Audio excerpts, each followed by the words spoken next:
On va parler du Cuba avec une invitée incroyable, exceptionnelle, pour parler de ce sujet-là.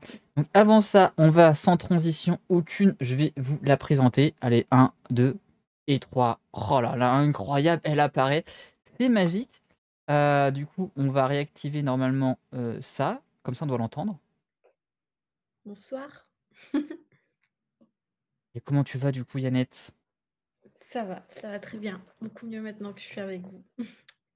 Eh ben, moi, ça me fait très plaisir, du coup, tu sois présente et coucou Astragal. Eh ben, exactement, tu arrives parfait juste après l'introduction où on accueille, du coup, notre ami Yann Ramirez, du coup, du phare contemporain. On rappelle, point d'exclamation, phare pour retrouver la chaîne de Ramirez. Ah, je le fais parce que moi, je suis un mec sympa, parce que mes Bah, modos sont en déjà, je voulais vacances. remercier parce que depuis que tu l'as dit la première fois, il y a déjà des personnes qui sont allées s'abonner, donc merci beaucoup, c'est super gentil.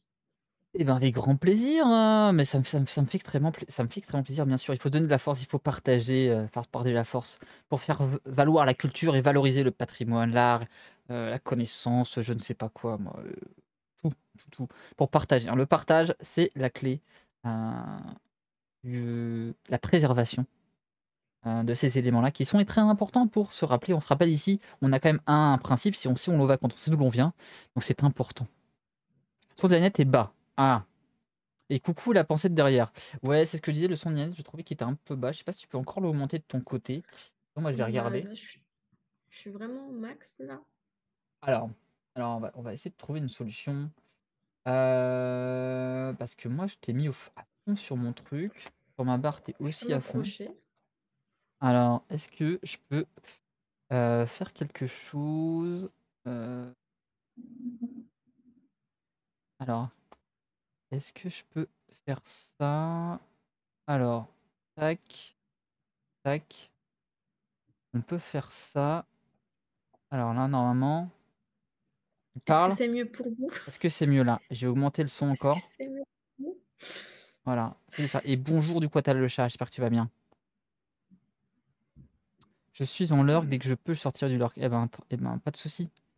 Ah, Bah, super. fais-nous dire deux trois mots pour voir si c'est bien. 2-3 mots pour voir si c'est bien. C'est le stress. C'est le stress, mais il y a pas de stress à avoir. On est qu'avec des gens sympas ici, on est qu'avec des gens cool, que des gens extrêmement sympathiques. Eh bien, du coup, si n'hésite pas à dire dans le chat si c'est mieux le son et la pensée derrière me dit que oui. Les autres, ouais, Ah, c'est très bien, super. c'est belle Pierre. Parfait, parfait. Et bien du coup, pour, présenter un petit peu Yannette, Yannette du coup est, guide du coup dans l'art contemporain sur Twitch. Elle est amoureuse de l'art et c'est un être humain de 1,60 m, c'est important de le préciser. Elle décide de prendre un phare, comme emblème du coup, pour mettre en lumière les aspects les plus drôles. Si vous avez la référence, c'est beau, phare, mettre en lumière, vous l'avez? Les aspects les plus drôles et surprenants et accessibles de cette scène parfois snob. Parce que l'art, on sait que c'est un peu un milieu un peu snobinard, hein, faut pas se le cacher. Donc attendez-vous à des discussions décalées, des jeux artistiques loufoques et des moments de franche rigolade. Donc elle vous emmène du coup explorer les coulisses de l'art contemporain, déconstruire les idées préconçues et découvrir les artistes incroyables qui repoussent les limites de la créativité. Que vous soyez un novice, curieux ou un connaisseur averti, vous êtes tous et toutes les bienvenus sur la chaîne parce qu'elle est sur Twitch et aussi sur Instagram. Donc n'hésitez pas à aller suivre notre ami du phare si vous voulez être éclairé sur l'art contemporain. C'est beau. Un verre de rhum cubain. Exactement, je pense qu'un verre de rhum, après ça va bien. T'en prends un, tu commences à être moins stressé. T'en prends deux, ce sera nickel. T'en prends trois, et là, le stress il est parti, c'est parti pour la danse. On sera de. Moi je suis au thé, elle est à l'eau, apparemment. Moi je suis au thé, c'est bien Je le suis à thé. l'eau. Sinon, si je prends pas mon thé, je vais m'endormir. Ça va être embêtant. Après, je peux te laisser le timon et tu navigues comme tu veux avec Cuba. Moi, ça me va Moi, je aussi, suis hein. pas trop naviguer, moi, c'est plutôt allumer le phare, Allumer le phare, ah, c'est bien ça. mais pas le feu. Ah, mais c'est bien parce que les 2 sont liés en fait, hein. Ouais, Tu as besoin des 2, hein, parce que, pour guider les navires, il faut des phares. Si on n'a pas de phare, on n'a pas de navire et pas de bateau, pas c'est de bateau. ça. Donc on a besoin des 2. Et l'eau. Et bien du coup peut-être, pour introduire, nous parler un petit peu, bah, c'est quoi Cuba quand même, pour, parlez-en, parlez bien. Oui. Pour rappeler aux gens qu'est-ce que Cuba. Moi je vous montre où c'est en parallèle, si vous savez pas, hein. Regardez, on est là. C'est important. avec la Havane, pour ceux qui connaissent les cigares. Ouais, par rapport à la France, on est quand même très loin, hein. Et que tu connais le Pharaon, du coup. C'est pas loin de là où t'es? Le quoi? Le Pharaon. Pharaon? Ah, tu l'as, non, tu l'as pas. Non, Non, je l'ai pas. film français, du coup, Pharaon, Astérix, Ah, Mission Cléopâtre, voilà. En Égypte, le fameux Pharaon. ok. C'est le Je disais, Pharaon. bah, on n'a pas eu de Non, non, voilà, pyramide. c'est une blague. Mais non. Mais du coup, peut-être nous débuter pour parler un petit peu de Cuba en général. Qu'est-ce que Cuba? À quoi ça représente? Ben, les gens ne te Ouais. connaissent pas, peut-être. Et pourquoi, du coup, tu connais Cuba? Bah oui, il Ça se peut être trouve bien. que je connais un petit peu Cuba. Pas beaucoup. Euh, Non, mais je vais vous parler de pourquoi je connais Cuba. Ça peut paraître étonnant peut-être. Mais avant ça, juste préciser, j'aime bien le préciser que je vais parler de Cuba aujourd'hui en partant de mon vécu là-bas. Je passais 24 ans quand même. Euh, donc ça va, je pourrais vous parler de ces 24 ans et peut-être un petit peu de ces dernières années parce que j'ai beaucoup d'amis là-bas encore et un petit peu de famille. Mais je ne suis pas du tout historienne de Cuba ou politologue, quoi que ce soit. Donc voilà, c'est mon avis. Et voilà. Un truc triste sur Cuba, on n'a pas eu de Moyen-Âge. Moi, un grand fanatique du Moyen-Âge, je suis toujours triste de ne pas avoir eu de Moyen-Âge à Cuba. Parce qu'on avait des autochtones, du coup. Et en 1492, je crois, il y a Colomb qui arrive et il était déjà à la Renaissance en Espagne, je crois. Donc on n'a pas eu de Moyen-Âge. Je suis un peu deg. Mais alors, quand on parlait de Cuba, du coup, je suis cubaine, du coup, c'est étonnant. J'ai fait toute ma vie adolescente, jeune adulte là-bas. J'ai fait mes études, une grande partie de mes études là-bas. Et en 2019, j'ai décidé de venir faire ma vie en France. Mais je suis pas là pour parler de moi, mais pour parler de Cuba. Donc peut-être que pour la présenter, je veux dire le truc qui a fait qui a eu le plus de guerres à Cuba, je dirais, c'est sa position géographique. On est un peu ce qu'ils appellent les historiens la clé du golfe du Mexique. Donc on a une position super avantageuse par rapport à la proximité aux États-Unis et en même temps on est au milieu de la mer Caraïbe. Donc pour les gens qui voulaient, comment ça s'est dit, toi qui es les connaisseurs en flot, en flotte et tout ça, on est au milieu de Caraïbes. Donc quand on voulait aller au canal du Panama, on pouvait passer à Cuba, se réapprovisionner, faire une petite soirée folle, boire du rhum cubain, etc. Et après continuer la route vers le Panama, du coup. Voilà, parce qu'on a les États-Unis en haut et l'Amérique centrale en bas. Et à cause de ça, pendant beaucoup, beaucoup, beaucoup de temps, on a eu plein de guerres à Cuba. D'abord entre les Espagnols et les Cubains qui commençaient à se sentir cubains. Ensuite, il y a les Anglais qui sont venus nous envahir.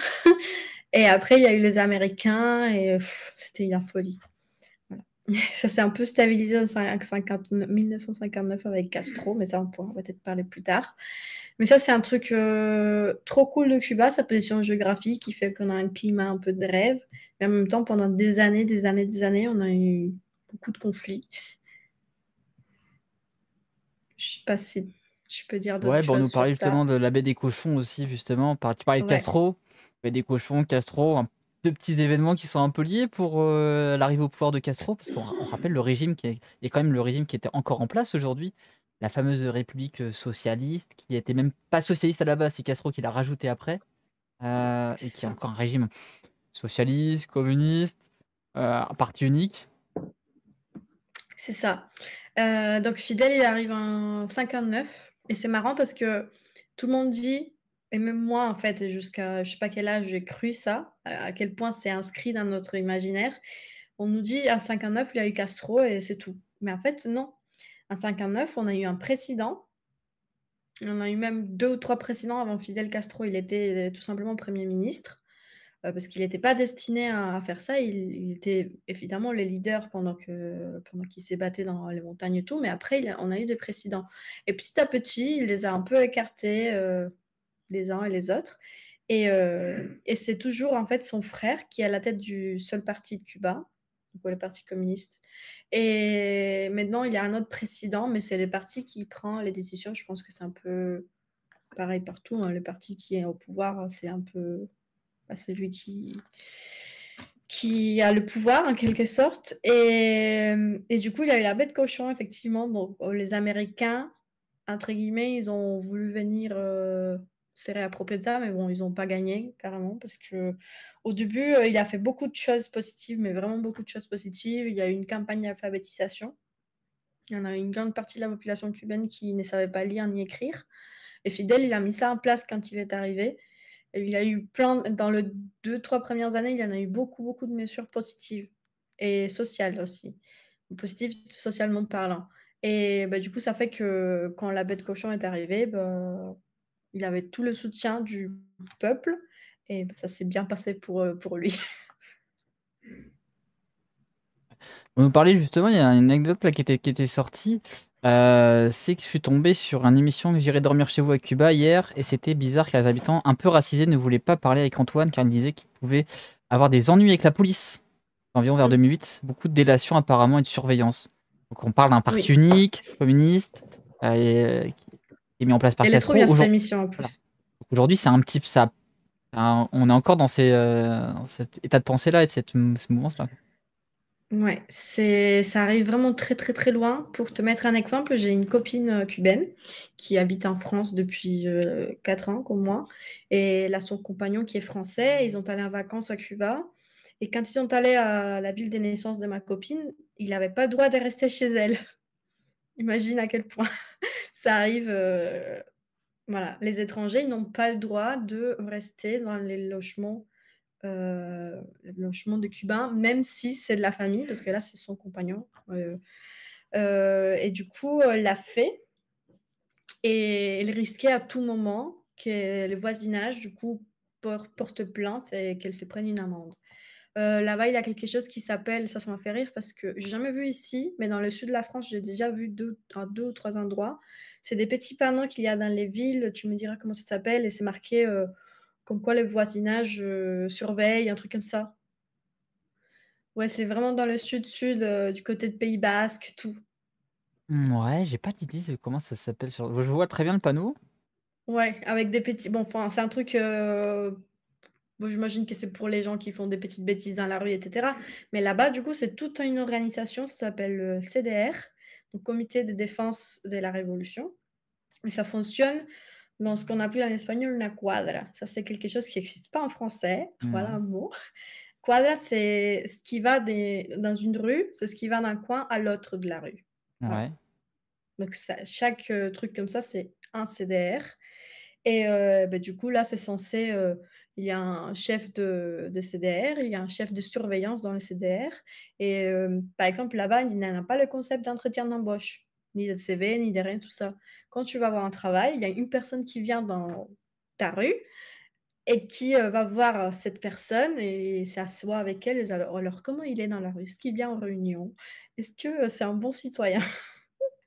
Voilà, c'est l'équivalent des entretiens d'embauche, pour te donner une idée.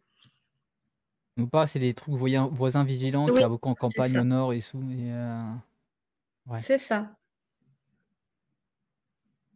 Et c'est pour surveiller les cambriolages, pas trop pour checker ce que font les voisins, c'est chaud. Oui, ouais, moi ça m'a choqué le truc je savais le truc de ma copine, mais quand elle me l'a dit que ça existait encore en 2023, je me suis dit: «Bon, bah, ça va, à un moment, il faut relâcher un peu». Surtout qu'aujourd'hui, il y a je sais pas, il y en a tellement de Cubains qui migrent que c'est normal qu'il y ait des compagnons et des compagnes qui viennent avec, leur leur partenaire cubain dans les territoires. Moi, ça me paraît un peu la base. Et on nous demande justement pourquoi du coup il y a cette interdiction du coup aux étrangers d'aller chez les locaux comme ça. Aujourd'hui, ça n'a plus de sens. La raison de base, aujourd'hui, elle a plus de sens, mais je vais la dire quand même. C'était que, comme Cuba, c'était tellement fermé et ils ne voulaient pas qu'on sache le niveau technologique qu'il y avait ailleurs ou un peu pour ne pas ouvrir nos yeux. À un moment donné, c'était ça la raison. Si on ne laisse pas les étrangers aller chez l'habitant, bah, du coup, il y a moins de probabilité qu'il y ait des échanges, qu'il y ait ce genre de choses, c'est sage. Mais depuis décembre 2018, je crois que c'était le 6 décembre 2018, on a eu, du coup, à un prix très très cher, mais on l'a eu quand même, accès à les données mobiles. Et depuis, on a Internet cher, mais quand même accessible dans les portables, donc le 6 décembre 2018. Et du coup, ça n'a plus de sens parce qu'on a quand même accès à Facebook. Je pense qu'on n'a pas TikTok, mais il y a Facebook, Insta et certaines pages web disponibles. Donc, on a quand même accès, on peut voir ce qui se passe ailleurs dans le monde. Donc, la raison, elle n'est plus d'actualité, mais bon, ils ont du mal à Du coup, se mettre à jour. vu que c'est un parti qui est socialiste, communiste, il y a une question qui était posée, c'est est-ce que du coup les maisons, c'est des propriétés privées ou ça appartient quand même à l'État?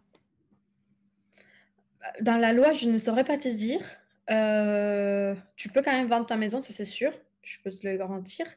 Mais avant, ça changeait depuis 10 ans. Mais avant les 10 ans, quand tu partais à l'étranger, vivre à l'étranger, tu perdais ta maison. Maintenant, c'est plus le cas. Maintenant, ça a changé, heureusement. Maintenant, tu peux garder ta maison, mais il faut que tu reviennes tous les je sais pas combien d'années faire une entrée à l'aéroport pour qu'ils sachent que tu existes encore. Mais avant, ouais, ça fait 10 ans qu'on perdait la maison si on partait à l'étranger, mais maintenant, c'est plus le cas. Donc, je pense que ça a dû avoir un changement. Ah bah là, on parle du coup de la mort de Fidel Castro. Est-ce que c'est la mort de Fidel Castro qui a mis en place un petit relâchement de la pression du régime et permis une certaine ouverture? Et Hum, après, il y a eu son frère comme Raúl Castro qui a fait 10 ans ouais. derrière. J'ai pas trop de souvenirs de. C'est-à-dire, j'ai le souvenir de la mort de Castro parce que ça a été un gros événement, mais j'ai pas souvenir de qu'il y ait eu beaucoup de changements politiques. Je pense qu'ils n'avaient pas intérêt à le faire vu que Raúl Castro, il n'était pas trop médiatisé, pas au niveau de Fidel en tout cas. Ils ont essayé de dire, bah, c'est le même quoi. Donc, ils n'ont pas trop bougé à ce moment-là. C'est plutôt quand Obama est venu à Cuba. Là, l'année m'échappe, mais il y a eu beaucoup, beaucoup d'ouvertures. Et c'était à peu près la même époque que l'Internet, la même époque que les croisières arrivaient à Cuba. Il y a eu beaucoup de changements. Et le gouvernement a profité pour relâcher sur plusieurs sphères de la vie. Mais je ne pense pas que ce soit un lien avec la mort de Castro. Ouais, parce que Obama, c'est 2008 il vient, non? Je me rappelle pas, mais j'étais déjà à la fac, donc Je vais peut-être devoir. après 2013. Parce que je viens de vérifier, Attends, il vient aussi en 2016, Barack Obama. voilà, Visite c'est ça. officielle. Première fois depuis 1928. Ouais, c'est ça. Et, euh, et la relation, d'ailleurs, on parlait de la baie des cochons, qui est vraiment l'événement marquant avec la coupure avec les États-Unis. Aujourd'hui, on en est où, du coup, avec l'Occident, ce rapport avec l'Occident entre Cuba et une ouverture entre les deux pays? Non, il y a eu une ouverture, mais très bizarre pendant cette période d'Obama, la fin du dernier mandat d'Obama. Et je dis bizarre parce qu'économiquement, c'était génial pour Cuba, mais vraiment génial. Moi, j'étais à La Habane, c'était pendant mes études, et j'ai travaillé un peu en tant que guide touristique. Et j'ai jamais travaillé autant que pendant cette période-là. Il y avait beaucoup d'étrangers et ils ont fait coïncider cette venue d'Obama avec, alors, note, concert des Rolling Stones. Ils ont filmé Fast and Furious à La Havane. Je sais pas si tu sais, il y en Mm, a un de film, ça mm. commence à La Havane. Et ils ont fait défiler Chanel. Voilà, tout ça au même moment. Donc c'était vraiment une bonne époque économiquement parlant. Et politiquement parlant, ça allait parce que c'était pas idéal, mais l'ambassade, elle fonctionnait, l'ambassade américaine à Cuba, etc.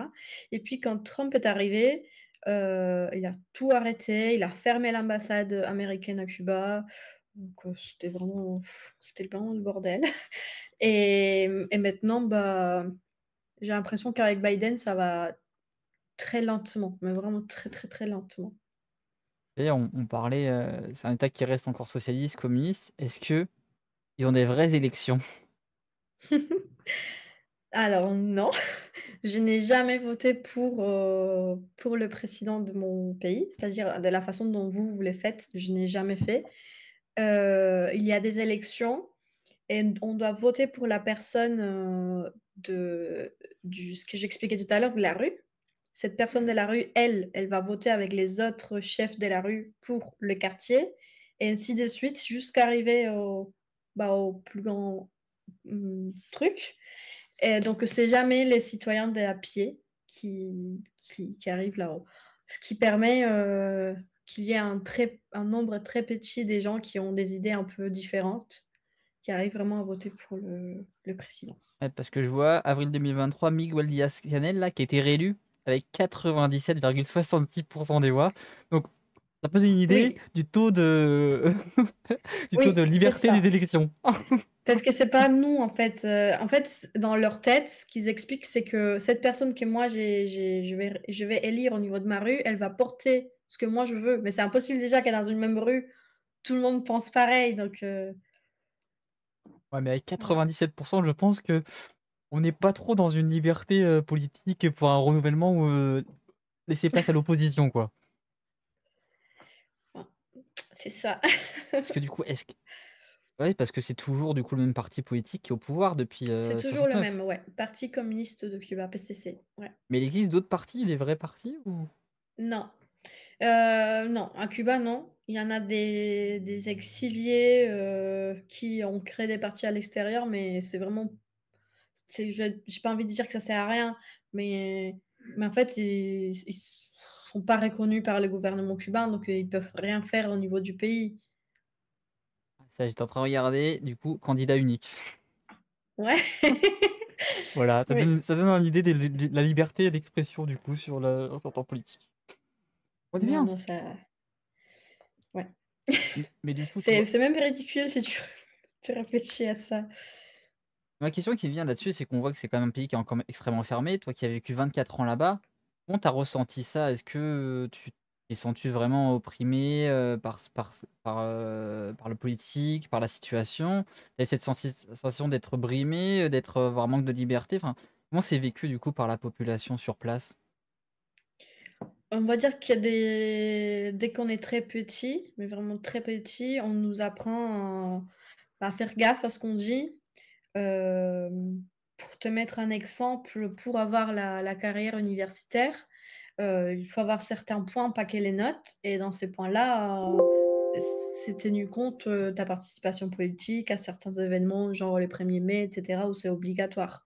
Et du coup, dès qu'on est petit, quand on a envie de réussir professionnellement, bah, la plupart des parents ils disent aux enfants, bah, il faut que tu te tiennes dans les cordes, au moins jusqu'à la fin de tes études. Donc oui, je me sentais un peu oppressée, mais en même temps, je connaissais pas autre chose. Donc je me disais, bon, je m'en fous de la politique, mais moi j'ai envie de réussir professionnellement. C'est ça en fait qui comptait pour moi. Donc je vais faire tout et après on s'en fout. Par exemple, dans ma résidence, là on parle dans ma résidence, comment on appelle? Oui, là, la résidence, l'endroit où je dormais, c'est un endroit que je ne payais pas. Je pense qu'en France, ici, on paye quand même un petit peu, même si c'est du public. Là-bas, je ne payais pas. Mais pour avoir droit à ces lieux, il fallait que je fasse des actes, que je participe à des manifestations politiques. Alors, je trouvais ça absurde parce que je veux bien contribuer à la vie de la résidence, etc. Mais des manifestations politiques, il est où le lien? Donc, voilà. Et après, en 2018, personnellement, j'avais déjà la famille qui était sortie du pays, donc j'avais une vision quand même différente parce que, bon, entre familles, on parle comment c'est les choses, comment sont les choses ailleurs. Mais pour les gens qui n'ont personne, c'est en 2018, avec l'arrivée d'Internet, qu'on a vraiment vu comment s'est passé les choses ailleurs. En 2018, c'est Internet qui arrive seulement? Alors, le 6 décembre 2018, il y a Internet qui arrive par les données mobiles. Et quelques années avant, on avait l'Internet, mais que dans les parcs. C'est-à-dire, il fallait aller dans les parcs, acheter une petite carte qui était par temps. Donc, tu achetais 1 heure, 2 heures, tu allais dans ces parcs, tu t'es connecté. T'avais pas d'internet à domicile du coup avant 2018. Non. Ah, c'est hyper récent du coup l'accès à l'information. Yes. Il y a Les plus. youtubeurs cubains, ils ont vraiment. Il n'y en a pas beaucoup, mais ils ont beaucoup de courage parce qu'ils devaient passer des heures et des heures à charger une vidéo dans un parc sous la pluie. Ouais, Et en plus, tu dois avoir une certaine censure de l'information qui est faite. tout à fait. c'est ça. Mais bon, il faisait du contenu, pendant qu'il était à Cuba, il faisait du contenu assez lisse, genre, je sais pas, visiter tel endroit ou street food cubain, des choses comme ça. On parle, on voit, c'est vrai quand on parle de Cuba, on ramène tout souvent aux politiques, mais est-ce qu'il y a Mmh. d'autres aspects qui sont assez marquants sur Cuba? Ah, il y en a beaucoup. Il y en a un qui est quand même une cause de la politique, mais qui pour moi n'a rien à voir et c'est pour moi la plus grande vertu des Cubains et oui, j'ai le droit de me la péter sur ça, sur les Cubains et c'est on est très débrouillards, mais vraiment beaucoup. Déjà au niveau de voiture, j'aimerais beaucoup savoir vous parler de ça, juste pour vous montrer une voiture, américaine des années 50 qui fonctionne encore comme si elle était toute neuve. C'est parce que les gens inventent les pièces, ils font on a créé cette méthode pour survivre. Même au niveau de la nourriture, on a des plats complètement basés sur le manque de nourriture. C'est des plats très bons, mais qui ont une racine là. Donc, moi, je dirais ça. Et ensuite, il y a tout le côté géographique. C'est-à-dire, on a une météo quand même magnifique, on a les plus belles plages du monde, mais vraiment, vraiment, vraiment, vraiment le plus belle. Et, et mis à part qu'on a des ouragans de temps en temps. Ah, c'est pas grave, c'est sympa ça, ça passe ça. Oui, franchement, ça c'est vraiment pas grave. J'étais vachement surprise quand je suis arrivée ici en France. Il y avait des trucs parfois d'alerte orage ou des choses comme ça. Et moi, j'étais en mode, ah, ok, il va y avoir un orage, mon Dieu. Et quand l'orage arrivait, bah, c'est rien ça. Des petites brises, ça Ça- va, c'est le petit vent qui s'est levé, tranquille. Bah oui, il n'y a même pas la foudre forte ou rien de tout ça. Ah, les Moi, maisons sont encore debout, donc ça va. C'est ça. C'est Moi, j'étais en mode: «OK, bon, ça va, je suis prête à vivre le pire», donc ouais. Donc franchement, Cuba, c'est un lieu à visiter. Peut-être pas maintenant, allez pas maintenant, Ouais. c'est un peu compliqué, mais franchement, c'est très beau. C'est vraiment très, très, très beau. Et là, on parlait justement, tu vois, qu'ils sont très débrouillards. Est-ce que ce côté débrouillard, il n'a pas été créé par une certaine crainte constante qu'il y a en fait de pas savoir en fait de quoi sera fait demain, d'être dénoncé, d'avoir la police politique qui arrive, qui va t'arrêter ou je sais pas quoi? Par ça et par, ne pas savoir qu'est-ce qui surtout côté nourriture, en fait, les Cubains, bah, nous, on rigole entre nous, on dit que nous, on vit pour manger. On vit pas pour manger, on mange pour vivre et en fait, c'est que dans les années 90, bah, ça, tu le sais mieux que moi, c'est pas moi qui va te l'apprendre, il y a eu la chute de l'URSS. Non. Ils sont plus là? Maintenant, Ils sont plus là? Putain, moi j'étais pourtant on en a parlé, on a hier en Afrique, ils veulent refaire l'URSS avec des pays africains, ah, mais bon, c'est notre bon. histoire, hein. Mais en gros, pendant que l'URSS était là, à Cuba, c'était la grande abondance, mais vraiment, vraiment, il y avait tout. Et quand c'était plus le cas, à partir des années 90, on a commencé à n'avoir plus rien dans les réserves. Et ce qui est arrivé, c'est la période spéciale en temps de paix. Donc Fidel, il a dit, bon, ok, on va appeler ça la période spéciale en temps de paix. Ce qui est marrant, c'est qu'il est mort, il n'a jamais dit que c'était fini. Donc ils ont établi un cahier de rationnement, par exemple. D'ailleurs, si tu peux le montrer, je sais pas si tu peux mettre cahier de rationnement Cuba, ce serait marrant que les Ah gens. ouais, je peux trouver. D'ailleurs, en même temps, je fais un petit rappel quand même pour ceux qui sont pas au courant quand même. L'URSS était un copain de Cuba à l'époque. Et ils avaient placé leurs missiles balistiques du coup à Cuba pour attaquer les États-Unis. Et c'est là où on a eu la période la plus tendue de la guerre froide, où ça a failli dégénérer. On a le DEFCON le plus élevé, où ils ont failli du coup s'attaquer à coups de missiles. Ouais. C'est ça s'est pas passé à grand chose. Et qu'après du coup ils sont Et intervenus. du coup, pendant cette période spéciale, il y a eu beaucoup de choses qui sont passées pour, essayer de surmonter cette période. Il y a eu ce cahier de rationnement qui a été mis en place. Je vous rappelle, années 90, il est toujours là. Il existe toujours. Et et du coup, à cette période-là, les gens ont commencé à trouver plus ou moins des solutions pour rationner, du coup, le riz. C'est-à-dire que ce cahier de rationnement, pour vous expliquer, on en a un par année. Il y en a une page centrale, mais si je vous montre les photos, je vous dirai ça, c'est ça et ça, ça. C'est un petit truc comme ça, de la taille à peu près de ma main. Dans la page centrale, on a le détail de les personnes qui constituent. Voilà, c'est ça. C'est exactement cette page-là. Dans cette page-là, on a les personnes qui constituent le foyer. avec, avec du coup l'âge, le sexe, etc. Parce que cela va déterminer après qu'est-ce qu'on reçoit. Et on reçoit tout par là, à partir du riz, l'huile, les œufs, la viande, les serviettes sanitaires. Vraiment, tout passe par ce cahier de rationnement. Et on en a un par année, et dans chaque page, il y a un mois. Et il faut aller à un endroit qui s'appelle Bodega, Bodega. Et c'est là qu'on va cueillir nos rations chaque mois. Ok. Mais du coup, c'est encore Oui, utilisé aujourd'hui? oui, oui, oui. Oui, Astragal, oui. Oui, Mais c'est toujours, je sais, c'est toujours d'actualité. du coup, pour Oui, aller oui. faire Et ses courses. d'ailleurs, quand on part, pardon, je suis désolée, il y a un Ouais, décalage. non, pour aller faire ses courses, enfin ça, on utilise encore ce genre de choses. Oui, oui, oui, oui. Alors, après, il y a des courses qu'on peut faire, ce qu'on appelle là-bas pour la libre, c'est-à-dire tu peux faire des courses en plus de ça à l'extérieur. Et c'est d'ailleurs ce que les gens font parce que ce n'est pas assez, mais il y a beaucoup du coup de marchés noirs, des choses comme ça. M'étonne. Mais oui, absolument tout. Et après, il y a, quand on part de Cuba, on essaye de gratter quelques mois, voire une année. Par exemple, quand moi je suis partie, j'ai pas déclaré que je suis partie tout de suite pour que ma grand-mère, elle puisse profiter des mes rations pendant un certain temps. Ça, c'est tout bête, mais ça fait qu'elle achète moins du coup en dehors du cahier de rationnement et qu'elle peut économiser plus. Ok. Et ces éléments, du coup, il y en a d'autres qui sont mis en place du coup par l'État comme ça? Comme ces cahiers, au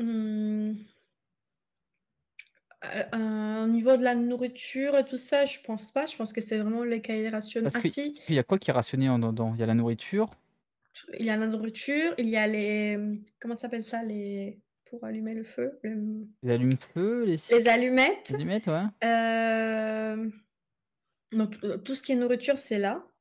Il y a les allumettes, il y a, comme je disais tout à l'heure, pour les femmes, il y a tout ce qui est hygiène pour la période spéciale. Hem, ouais, je pense que c'est ça. Avec ce cahier-là, c'est ça. Quand j'étais très petite, et d'ailleurs ma mère, elle m'a montré une photo l'autre jour, mais je l'ai plus. Quand j'étais petite, il y avait les jouets. Mais là, ça c'est plus d'actualité. Ça a vraiment duré une dizaine d'années et c'est resté une blague parce qu'on avait droit à 3 jouets par année. Le basique, pas basique et les dirigés. Ça avait ces 3 noms. Donc le basique, c'était un truc vraiment tout simple en mode un yo-yo ou un truc comme ça. Le non basique était un truc un peu plus genre poupée et les dirigés, c'était des vélos, des trucs comme ça. Le problème, c'était que il y avait une file d'attente. Les gens qui étaient tout en haut de la file d'attente, bah, et du coup, ils avaient les vélos. Et les gens qui étaient tout en bas, bah, il y avait des jouets moins bons. Mais du coup, ça, c'est plus d'actualité. Ça a vraiment duré que les années plus dures. Et après, c'était juste la nourriture. Mais est-ce que du coup, avec ces rationnements, est-ce qu'il n'y a pas on nous disait dans le chat, s'il n'y a pas des détournements hors aéroport, des bateaux officiels, enfin des choses pour recevoir du sol, des trucs hors cubains, enfin des pirates qui se mettent en place là? Pirates? Ah, je sais pas, moi Non, je les reprends le pirates. chat, hein. Oui, oui, oui, non, mais c'est très marrant comme question. Et c'est très bien posé dans la bonne chaîne Twitch. C'est ça. Mais si, il y a toujours des choses qui arrivent parce que bon, le gouvernement, il vend quand même des choses, dans d'autres magasins, même si c'est pas au prix, un prix, impayable. Mais après, il y a aussi les Cubains. Depuis toujours, en fait, les Cubains, quand on va à Cuba, on ramène des valises, des trucs pour la famille. Mmh, je peut-être que je n'ai pas bien compris la Non, question. mais sinon, la question, je trouve un peu, tu parles des bodegas, du coup, du libre état, là, le cahier de rationnement. Pourquoi il est toujours d'actualité? Le marché est toujours pas ouvert, du coup, à Cuba? Hem, en fait, c'est que tout est centralisé. Même j'imagine qu'il y a des choses qui arrivent, cette donnée-là, je la connais pas parce que tout est pas fait à Cuba. Mais, en fait, tout passe par le gouvernement, tout passe par les magasins du gouvernement. Il y Même a les restaurants, comment dire? Si là, maintenant, toi et moi, on va ouvrir un resto, il ouais. faut qu'on achète nos produits au gouvernement, tu Il y a comprends? pas de société privée, du coup, il y a pas de concurrence privée, du coup, par rapport aux sociétés. Pas à ces niveaux-là. La concurrence privée, elle est arrivée depuis quelques années, mais c'est vraiment au niveau très bas, genre les restaurants, quelques maisons particulières, du coup, maintenant qui concurrencent les hôtels. Vous cherchez sur Airbnb, mais nous, on appelle ça casa particular. Mmh. Mais au niveau, là, des fournisseurs, non, il y a pas de concurrence dans les privés. Est-ce que du coup, là, c'est l'origine de ces rationnements, ça vient de l'embargo imposé par les États-Unis? Ou c'est vraiment le régime qui l'a mis en place? Ou une autre raison? Ça a été mis en place pendant, comme je disais, après la chute de l'URSS et comment dire? Le motif de l'embargo, c'est quelque chose qui est utilisé par le gouvernement cubain. Il dit: «Ah, on n'a rien parce que l'embargo». Mais la réalité, c'est que moi, ça m'est déjà arrivé personnellement, c'est pour ça que je peux vous le confirmer, d'arriver dans un magasin et de voir un paquet de poulet à un prix que je peux pas payer, avec un gros drapeau américain. Donc je me dis: «Bah, vous le gouvernement, vous achetez bien aux États-Unis, donc l'embargo, bah, en fait, il est pas là». L'embargo, il est là, mais à un certain moment, il est pas là tout le temps, mais je pense que ça arrange le gouvernement cubain de dire qu'il existe encore. Et du coup, pourquoi il y a des dérogatifs actifs par rapport à certaines personnes ou certains produits qu'on ne peut pas se procurer, on peut pas produire sur le sol cubain ou? Si, c'est vrai qu'il y a certaines choses, ben, je saurais pas te dire laquelle, mais même des lois, par exemple, maintenant, il y a une nouvelle loi, qu'ils ont mis, pour, limiter le tourisme à Cuba et c'est un truc qui fait partie de l'embargo qui dit que, les Européens qui vont à Cuba, quand ils vont demander un visa non, parce que vous avez besoin d'un truc Insta, Mmh. un Insta pour aller aux États-Unis, bah, du coup, ça va être plus compliqué pour vous. Ça va être plus souvent refusé, juste parce que vous êtes allé à Cuba, que vous avez, participé au tourisme, au rayonnement touristique du pays. Mais au niveau des aliments, je saurais pas te dire lesquels sont touchés par l'embargo et lesquels, non. On a 2 questions intéressantes. Du coup, maintenant avec l'arrivée d'internet, tu disais qu'en 2018, l'internet est arrivé, donc plus facilement d'accès à l'information, un peu une certaine, accès à des visions un petit peu divergentes. On a toujours ce parti unique qui est présent. Est-ce qu'il y a pas une montée de l'opposition ou alors qu'est-ce qui se passe du coup par rapport au parti qui est au pouvoir? Est-ce qu'il y a des mouvements de contestation ou alors ça convient aux gens? Enfin, Alors ça n'a jamais convenu à tout le monde, ce qui est plutôt logique. C'est logique, même si c'est un parti merveilleux, bah, c'est normal qu'il y ait toujours des gens qui n'apprécient pas ça. Je comprends pas comment les gens ne se rendaient pas compte avant que c'était même logique que tout le monde soit pas d'accord. Le problème, c'est qu'avec l'arrivée d'internet, c'était beaucoup plus facile de communiquer, de s'organiser et du coup les gens, plutôt de l'époque de mes grands-parents, se sont rendus compte qu'en fait l'opposition elle existait, elle a toujours été là et il y a eu un gros, gros, gros, gros mouvement. D'ailleurs, si tu peux trouver au moins une photo, il faut juste que tu mettes la date sur internet, tu mets Cuba 11 juillet et tu vas trouver. Le 11 juillet, je crois que c'était 2021, je crois, hein. Il y a eu un gros, gros mouvement comme on n'avait jamais eu. Presque Cuba entière était paralysée. Ce qui a aidé, c'est que les gens ont tout de suite, quand ça a commencé, bah, ils ont commencé à faire des lives sur Facebook. Et ça fait que d'autres villes du pays, du coup, sont sorties dans les rues. Pour la première fois dans toute ma vie, moi, j'étais ici et j'étais en mode, mon Dieu, j'ai envie d'être là. Voilà. Et qu'est-ce qu'ils ont fait? Bah, ils ont coupé l'Internet. Et les gens, voilà, ils n'ont pu continuer à s'organiser parce qu'ils n'en avaient vraiment pas d'Internet. C'était un trou noir, le pays. Et, ah, mais c'est radical du coup, ce coupe internet forcément, terminé oui, quoi. oui, Plus de oui. réseau inst plus Et- s'organiser, plus rien quoi. Oui. Ouais. Il y a des gens qui savent faire des graphiques, des choses comme ça, et qui ont montré un truc Google, comme quoi, pas Google, mais Internet, comme quoi il y a eu un moment où il y avait vraiment zéro dans la ligne d'Internet. Ils sont vraiment coupés. Les gens n'ont pas pu continuer à faire des lives. Donc, quand tu fais pas de live, bah, tu t'es fait prendre et disparaître. Et ce qui est arrivé d'ailleurs. Et voilà. Il y a un artiste, d'ailleurs, c'est un artiste cubain qui s'appelle Luis Alberto. Son nom de famille m'échappe, qui avait fait une grève de faim et tout. Et pendant cette manifestation, bah, lui et d'autres, bah, des centaines de personnes se sont fait prendre et ils sont toujours d'ailleurs quelque part, on ne sait pas où, mais ils sont en prison. Parce que oui, ils ne disent pas l'endroit, parce qu'une fois, ils ont dit l'endroit où vous avez la personne et les gens sont allés se réunir devant. Donc maintenant, ils n'ont pas ces problèmes, ils disent pas où sont les gens et c'est tout. Alors j'ai envie de poser il y a une question qui était pas mal, mais il y en a une avant qui avait été posée. C'est qu'on où est-ce que c'en est du coup au niveau culturel là-bas? Musée, galeries d'art et cetera, enfin, quelle est la place de la culture, du coup, dans la vie cubaine, dans la société cubaine? Alors, il y en a une scène qui est vraiment incroyable. Ce qui est un peu dommage, c'est que, les gens, comment dire? Le public non initié à Cuba, il est forcément moins intéressé à l'art parce qu'il a d'autres inquiétudes, tout simplement. Tu vois? Quand tu te dis: «Ah ouais, je vais faire une petite sortie aujourd'hui», tu vas pas te dire: «Bah, je vais aller à une galerie», tu vas préférer aller quelque part d'autre. Mais n'empêche qu'on a une biennale où je sais pas, là, les dernières 5 années, je saurais pas vous dire, mais avant ça, elle était vraiment, mais merveilleuse, avec des artistes, de taille mondiale, genre Buren exposé à Cuba, Pistoletto, des gens comme ça. Il y a des galeries aussi, alors elles sont pas nombreuses, je connais qu'une, mais peut-être qu'il y en a 2 ou 3.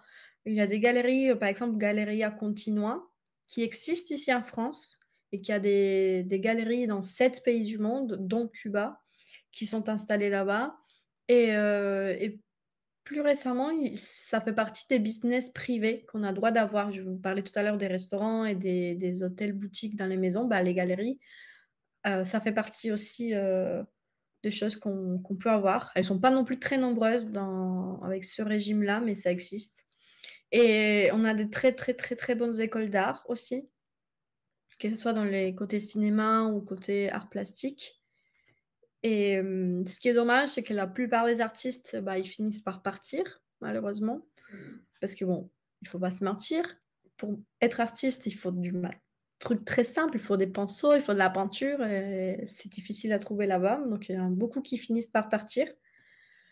Mais il continue à exister et à travailler sur le thème de Cuba, même ailleurs, hein. D'ailleurs, il y a un artiste, je crois qu'il s'appelle Garay Coa, qui est basé en Espagne et qui a exposé récemment dans une expo collective au Quai Branly, par exemple. Et du coup, là, on parle de, la manifestation où il y a des répressions qui sont faites, Mmh. qui sont arrêtées. Est-ce que c'est quoi le parallèle qu'on peut faire à une société comme si on prend un exemple peut-être le plus parlant, c'est les chinoises et qui est vue, communiste. On Ah en est ça où aussi au niveau m'étonnerait de la pas. répression? Parce que les gens ont été arrêtés, mais ils sont arrêtés pourquoi? Parce qu'ils manifestaient? Parce qu'ils étaient contre le gouvernement? Parce que quel motif, en fait, ils sont arrêtés ces personnes-là, en fait? Alors quand ils ont arrêté, tout simplement et après ils inventent de trucs. La plupart du temps, ils disent: «C'est obstruction de la justice» parce que bon, évidemment, si tu te fais arrêter juste pour manifester, bah, tu vas pas te laisser faire facilement et donc ils inventent, je sais pas comment ça s'appelle ça en français, des charges? Oui, des Charge, ouais. charges. Ouais, ils inventent des charges en mode obstruction de la justice ou des trucs comme ça. Par exemple, à un moment donné, la mode qui a été implanté par cet artiste dont je te parlais tout à l'heure, c'était porter le drapeau cubain et donc les gens ont commencé à porter des drapeaux cubains ou à sortir dans les rues avec les drapeaux cubains. Bah, ils ont dit: «Ah bah, pas de souci, on va faire une loi». Ils ont fait une loi comme quoi maintenant on pouvait pas outrager le symbole de la patrie. Donc les gens qui sortaient avec un drapeau cubain, bah et c'était pour cette raison-là. Et ouais, c'est intéressant, Mais c'est oui, le parallèle avec la Chine, je pense que ça serait bien, mais je connais pas trop la ouais. Chine, donc je On voit qu'il y a quand même une répression qui est assez qui est assez présente, un contrôle en fait des populations qui est mis en place quand même pour avoir une certaine pensée. On va pas aller jusqu'à bon, c'était un peu autoritaire, un petit peu, avec des penchants un petit peu, comment on dirait, ah, j'ai oublié le terme. En bref, de contrôle des populations, que ça soit de la pensée, que ça soit de la manière j'allais dire, manière de vivre. Les gens qui sont un petit peu sous pression en fait de comment ils vont vivre, comment ils vont survivre le lendemain. On mmh. a quand même de la culture, tu sais, qui était quand même ultra présente, d'un développement qui était quand même présent dans certains secteurs. Comment t'expliques en fait qu'on arrive à développer ces secteurs alors que ces gens qui arrivent, qui sont quand même assez, préoccupés tous les jours pour leur propre survie? Donc ils arrivent à avoir du temps, à trouver, à développer en fait ces aspects culturels? Bah, je pense que c'est tout simplement les gens se réfugient, dans le travail. Parce que tu as pas je me rends compte maintenant que maintenant j'ai une vie, j'ai un travail et cetera, j'ai des buts. Je me dis: «Bah, avec l'argent que je gagne, je veux faire telle et telle et telle chose». Par exemple, un truc, c'est pas le cas, j'ai envie de prendre un bateau, j'ai envie de faire ci, j'ai envie de faire ça. Comme là-bas, ça existe pas et que l'argent, il sert uniquement à manger, tout simplement et à vivre, peut-être acheter des chaussures pour aller à l'école. Bah, du coup, les gens, bah, ils se réfugient dans le travail et ça fait que, on a vraiment, par exemple, des médecins passionnés. Pour te mettre un exemple comme ça. Ou des profs qui ne gagnent pas grand-chose, mais qui sont passionnés pour ça et qui, après leur cours, bah, ils donnent encore des trucs pour les étudiants, ils dédient de leur temps parce qu'il n'y a rien d'autre à faire, tout simplement. Ah, c'est pas le cas partout, hein, mais surtout dans des petites. Moi, j'ai pas vécu toute ma vie à La Havane. J'ai vécu là-bas 6 ans. Dans les villages où j'habite, c'est facile, la routine, elle est vraiment la même. Surtout pour les gens de l'âge de mes parents et de mes grands-parents. On travaille, on arrive à la maison, on fait à manger, on mange dans 20 minutes, on fait la vaisselle et on se pose dans les trottoirs à parler entre voisins. Entre ceux qui ne balancent pas, bien évidemment. Faut faire attention à qui on parle du coup à ce moment-là, qui on Oui, bien invite. sûr. Mais c'est intéressant parce que tu répondais à une autre question. Il y a une question qui se posait, comment ça se fait qu'on arrive dans certaines professions, notamment la médecine, à avoir des gens ultra compétents, qui ont une bonne réputation, comme Cuba, on sait qu'il y a des médecins qui sont très réputés, mais c'est parce que l'effet pervers un peu du régime, c'est que les gens se réfugient dans le travail, donc ils essaient d'être le meilleur en fait dans le travail, de donner au maximum, donc ça arrive à être très très bon et trop connu en fait dans la profession, quoi. Ça, et un truc qui est plus égoïste, mais qui est pas grave, hein, parce que bon, c'est pas grave non plus. Les médecins, pour le cas particulier des médecins, en fait, quand on est très bon, on t'amène à l'extérieur faire des missions, ce qu'ils appellent eux des missions internationalistes. Donc, ils envoient des médecins au Venezuela. D'ailleurs, je sais pas si Léo il est encore là, mais il est vénézuélien. Donc, ils envoient des médecins au Venezuela, au Brésil, au je sais pas où. Et ces médecins-là, ils gagnent un peu plus d'argent pendant ces missions-là. Et bah, du coup, on a tout intérêt à être bon parce qu'on a tout intérêt à avoir un certain prix après. Et ça n'empêche pas qu'il y a des gens qui sont bons juste parce qu'ils sont bons. Mais bon, c'est pas grave Ouais. d'avoir une petite prime en plus. Il y a plus une carotte du coup pour aider à être bon. Bah, il est encore là, Léo, parce que tout à l'heure il disait justement que les plages du Venezuela étaient meilleures que celles de Cuba. Ah, il est là. Non, Léo, je pense vraiment que les plages cubaines, il n'y a rien comme, y a rien comme ça. Mais bon, Venezuela, ça doit être très beau aussi, hein. Et, est-ce que du coup la séparation qu'il y a aussi dans les divertissements, il y a une certaine séparation dans les divertissements, tu parlais qu'il y en a certains qui n'ont pas beaucoup accès à la culture, etc., mais en fonction du statut social, en fonction des critères Euh, financiers, des gens s'ils sont plus riches, plus pauvres, est-ce qu'il y a, c'est présent ou alors c'est tout le monde est un peu logé à la même enseigne? Divertissement dans le sens large ou Dans le divertissement comme sens on le voit large, nous à YouTube, dans le etc. sens large, est-ce que du coup, ben, un accès à la culture qui est vraiment une culture différenciée en fonction du statut social, là? À La Havane, c'est plus marqué. Dans les petits villages, bah, en fait, à La Havane et deux, trois autres villes, ça se passe différemment, mais dans le reste du pays, il n'y en a pas vraiment beaucoup de choix. Genre, il y a un théâtre où il y en a un truc tous les 3 mois. Donc, mis à part ça, hein, c'est vraiment ce qu'on consomme dans les écrans, que ce soit portable, ordinateur ou autre. Mais la Havane, c'est un peu plus marqué parce qu'effectivement, il y a beaucoup plus de théâtre, beaucoup de cinéma et ça représente un coût, surtout maintenant. Et après, surtout à La Havane et à Varadero, qui est très connu aussi dans le monde touristique, il y en a beaucoup de boîtes de nuit qui sont très chères et qui ont été créées pour la plupart par des fils ou petits-fils des généraux, etc., avec beaucoup d'argent. Et oui, du coup, je suis allée 1 ou 2 fois de ma vie à un bar à La Havane, pour te dire. Bon, on parlait du système de santé, du coup, que les médecins sont assez compétents, qu'ils ont une certaine carotte, ils se réfugient un petit peu dans leur travail, donc ça fait qu'ils sont plutôt bons. Mais le système de santé en lui-même, comment il est? Est-ce que c'est un bon système de santé? Comment tu... Voilà. C'est une question compliquée. euh, Parce qu'en fait, c'est une question compliquée à expliquer. Je dirais qu'il est bon, mais je dirais qu'il pourrait être mieux. C'est-à-dire, la Santa Cuba, elle est gratuite. Donc, déjà, techniquement, tu vas pas mourir parce que tu es malade.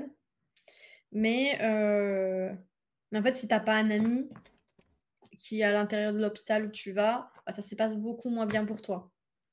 À un moment donné, je devais suivre une opération. Et pour des questions pareilles de manque des matériels au niveau de l'hôpital, bah, les choses se font différemment. Je vais mettre un exemple. Les salons d'opération, ils sont nettoyés 1 fois par jour. Entre chaque opération, c'est un nettoyage léger. Donc, à un moment donné, je devais suivre une opération. Et vu que moi, je connaissais quelqu'un, bah, mon opération, même si elle n'était pas la plus grave de toutes les opérations du jour, Elle a été la première pour avoir le salon d'opération propre, juste parce que je connaissais quelqu'un. Donc, oui, la santé elle est gratuite, les médicaments sont pas chers, quoique maintenant, même s'ils sont pas chers, on trouve pas. Des choses comme, tu sais, les trucs pour mesurer les sucres le matin, on ne trouve plus à Cuba ça, par exemple. Euh, mais euh, mais c'est vraiment dans un état très, très, très grave actuellement. Mais oui, à un moment donné, quand Cuba était à peu près normal, c'était très bien parce que c'était gratuit et que ça allait. Euh, on dit que c'était bien, on disait, mais est-ce que du coup, tu penses que le système politique qui empêche du coup Cuba de se développer au niveau culturel et économique? Pardon. Mon avis très, très, très personnel, c'est que oui. Donc, c'est oui, même parce que moi, je suis pas pour ce système qui est actuellement. D'ailleurs, c'est à cause de ce système que je ne suis pas aujourd'hui dans mon pays. C'est...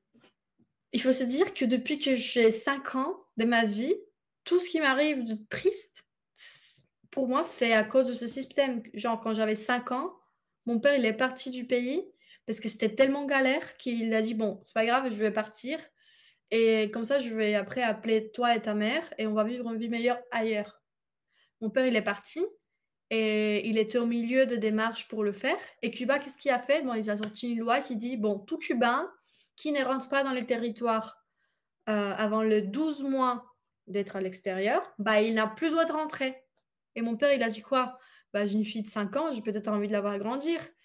Il a dû revenir dans le pays et on a vécu pendant beaucoup de temps bah, dans des conditions qui n'étaient peut-être pas les meilleures.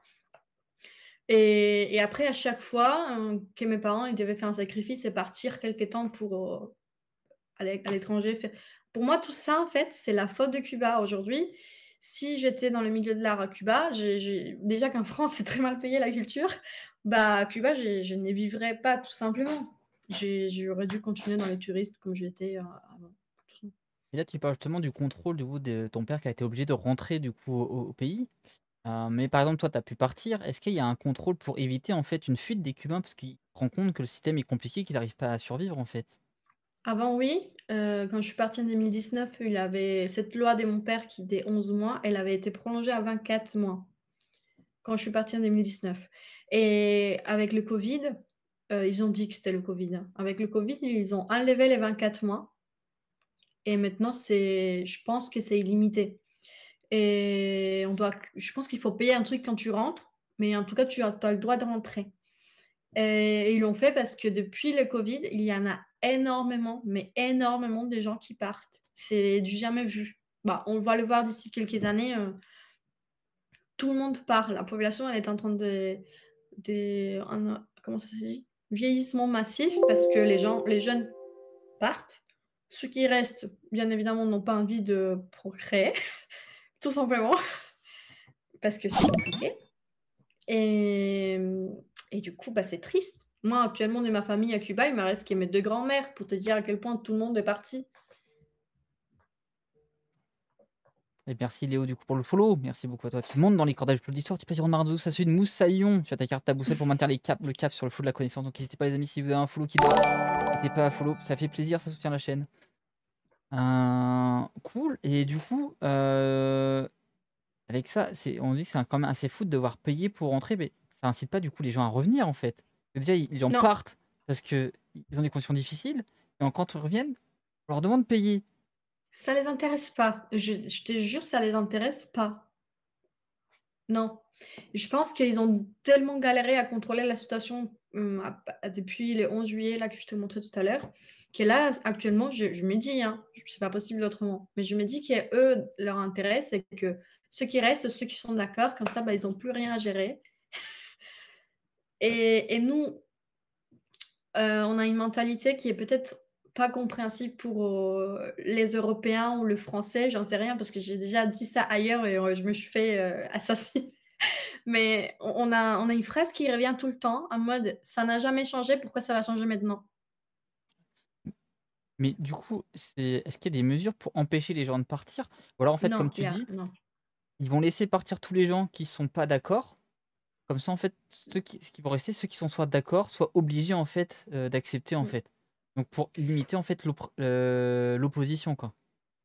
Non, avant, il y avait, mais avant, je te parle vraiment dans le début des années 2000, jusqu'au début des années 2000, il y avait un truc qui s'appelait la carte blanche. Et c'est-à-dire que pour sortir du pays, il suffisait pas d'avoir un visa et un billet d'avion, il fallait avoir cette carte blanche. C'était un document qui était délivré, alors attention, par comment ça se dit? Par le centre de travail, l'endroit où tu travaillais. L'endroit où tu travaillais, te livrait une carte blanche qui disait bonjour, cette personne a le droit de sortir parce qu'elle porte pas de secret d'État. C'est un document très protocolaire, c'est tout le temps le même. Et depuis les années 2000, ça n'existe plus. Donc la seule chose qui limite un Cubain de sortir du pays, c'est l'argent, pour payer bien évidemment les billets, et un visa. Donc ce que les gens ils font maintenant, c'est qu'ils prennent des billets d'avion pour des pays où il n'y a pas besoin de visa, qui ne sont pas nombreux. Je pense qu'il y en a 10. Donc la Russie, avant c'était l'Équateur, mais je pense que c'est plus le cas. Je crois que le Dubaï. Alors Dubaï, pas de visa. Voilà, donc les gens partent comme ça et après ils font des petits parcours de manière illégale, bien évidemment. Je recommande surtout pas, c'est très dangereux. Mais il y a des gens qui ne trouvent pas d'autres sorties. Et du coup, ceux qui restent, on avait pas un peu évoqué la question qui était reposée. Et Cuba est un peuple aussi multi-origine. Aujourd'hui, il y a des formes de racisme un petit peu qui sont présents. Est-ce qu'il y a un système de caste ou de dévalorisation de certaines catégories de personnes? Ou alors, comment ça se passe du coup à Cuba en fonction de Côté racisme, Ouais. Est-ce qu'il y a...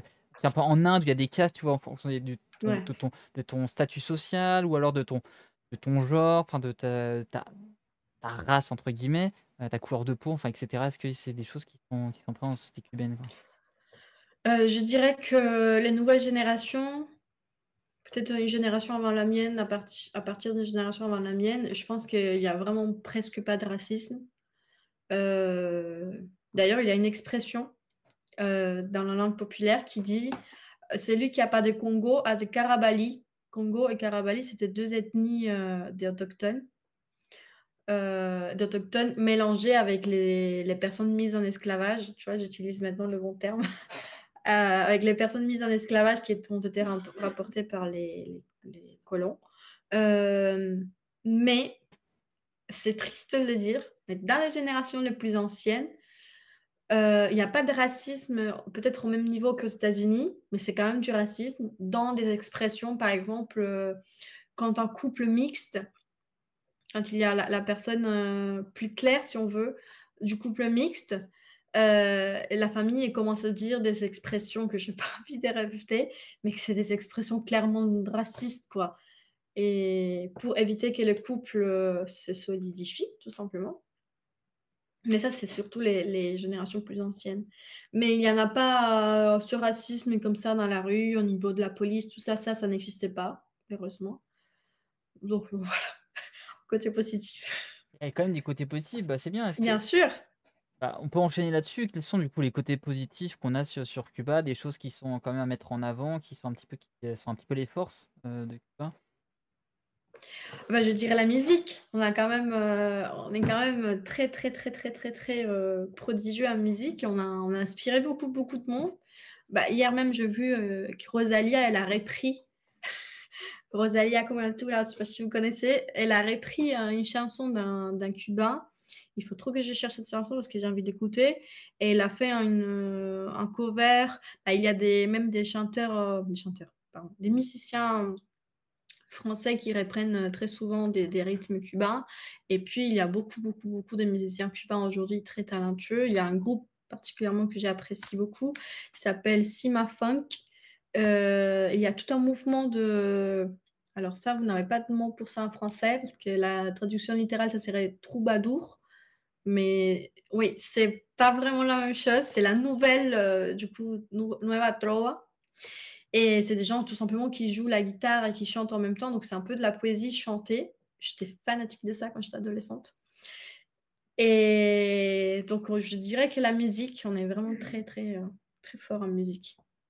Et on a, pour ceux qui veulent savoir ce que c'est les troubadours, les vrais troubadours, on a fait un épisode ici en live avec mon ami pour parler du coup de l'origine des troubadours et de l'amour courtois. Vous êtes intéressé par ça, vous avez la vidéo sur YouTube et en version podcast qui est disponible. Ah bah, je vais aller voir ça, parce que moi je suis une grande fan d'Aliénor d'Aquitaine et elle a beaucoup soutenu, elle et son grand-père d'ailleurs, qui était parmi les premiers. On en a beaucoup parlé, on a fait tout Ouais, un podcast là-dessus, très intéressant du coup je vais avec, aller voir ça. Diego Cantu qui est doctorant du coup sur le sujet, qui nous en a parlé en long et en large, avec passion. Et on nous parlait notamment en musique de la salsa et d'orichas. Oui. Ah, alors, Orishas, le groupe ou Orishas, le côté religieux? Oui, effectivement, la danse, c'est un gros truc. Moi, je ne parle pas trop parce que je suis pas très douée. Mais ça va. Ici, entre Européens, je me retrouve. Il y a eu un changement de niveau. Là-bas, j'étais en bas de la pyramide de la danse. Et ici, je suis plutôt milieu haut. Donc, oui, la danse, c'est vraiment trop, trop, trop beau.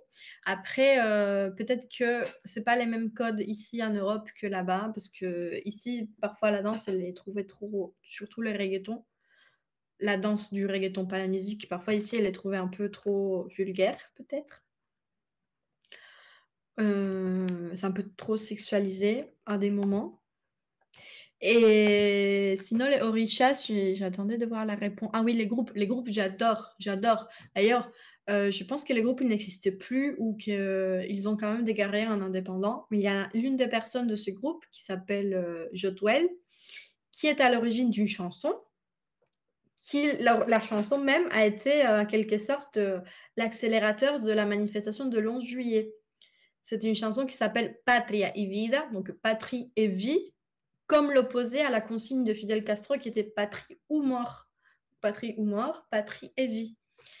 Et c'est l'un des chanteurs du coup, de ce groupe Orishas qui était à l'origine de cette chanson.